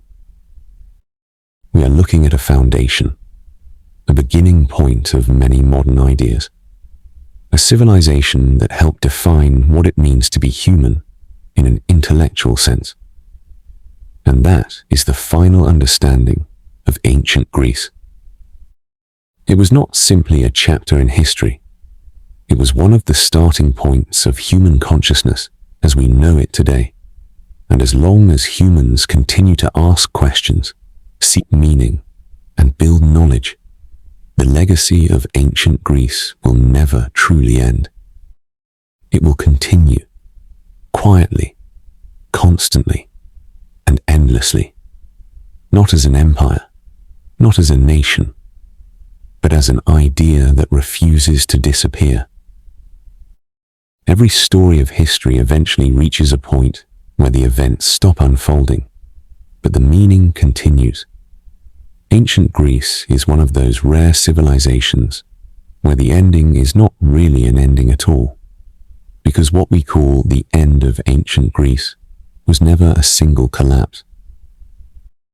It was a long transition into something larger than itself. Empires replaced city-states. New languages replaced old political identities. Foreign rulers took control of Greek lands. But none of these changes erased what Greece had already become. Ancient Greece stopped being a political world, but it became something far more permanent. It became a mental world, a structure of thought that continues to exist inside human civilization. If we look back at the full journey, we see a pattern repeating itself. First, Greece rises through scattered city-states. Then it reaches its peak in philosophy, democracy, art, war, and culture. Then it expands through Alexander's empire, spreading its ideas across continents.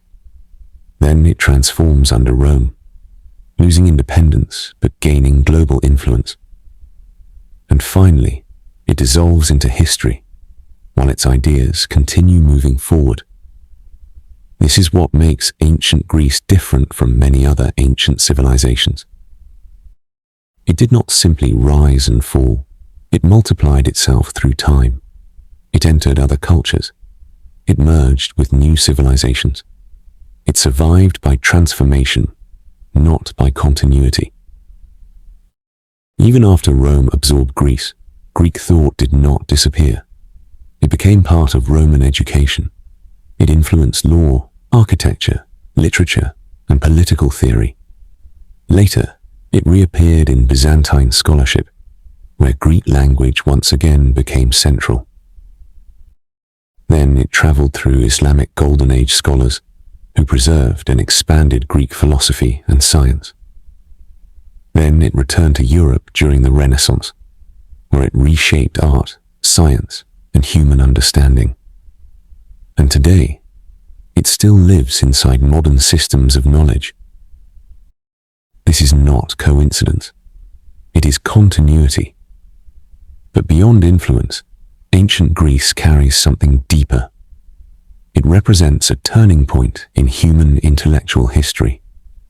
Before Greece, explanations of the world were often tied primarily to tradition, myth, or divine authority. Greece did not eliminate myth, but it introduced something new alongside it: reasoned inquiry, logical debate, systematic questioning, observation of nature, analysis of human behavior. This shift did not replace belief. It expanded it. It allowed humans to think about the world in multiple ways at the same time. That is why Greek civilization is often considered the foundation of Western intellectual tradition. But its influence is not limited to the West. Greek ideas have been translated, adapted, and integrated into global knowledge systems. Philosophy, mathematics, science, literature, and political theory all carry Greek origins in some form. Even the way modern education is structured, subjects, disciplines, analysis, reflects Greek intellectual organization. But perhaps the most powerful legacy is not in systems. It is in mindset. The Greek approach to thinking can be summarized in one idea: do not accept reality without questioning it. This mindset has shaped centuries of scientific discovery, political change, and cultural development. It is the reason humans continue to explore, investigate, and rethink the world. But ancient Greece also teaches something else. It teaches that greatness is not simple. Greece was not a perfect civilization. It was not peaceful. It was not unified. It was not equal. It was full of conflict, contradiction, and struggle. Yet from that imperfect world came some of the most influential ideas in human history. This is an important lesson. Progress does not come from perfection. It comes from tension, from questioning, from debate, from disagreement, from the constant struggle to understand more than we currently know. Ancient Greece was a civilization built on that struggle, and that is why its legacy is still alive, because that struggle is still alive. Every time humans question authority, explore knowledge, create art, or search for truth, They are continuing the same journey. So the final truth about ancient Greece is simple. It is not a closed chapter. It is an ongoing process. A civilization that no longer exists physically, but continues intellectually. A world that has disappeared, but still shapes the world we live in.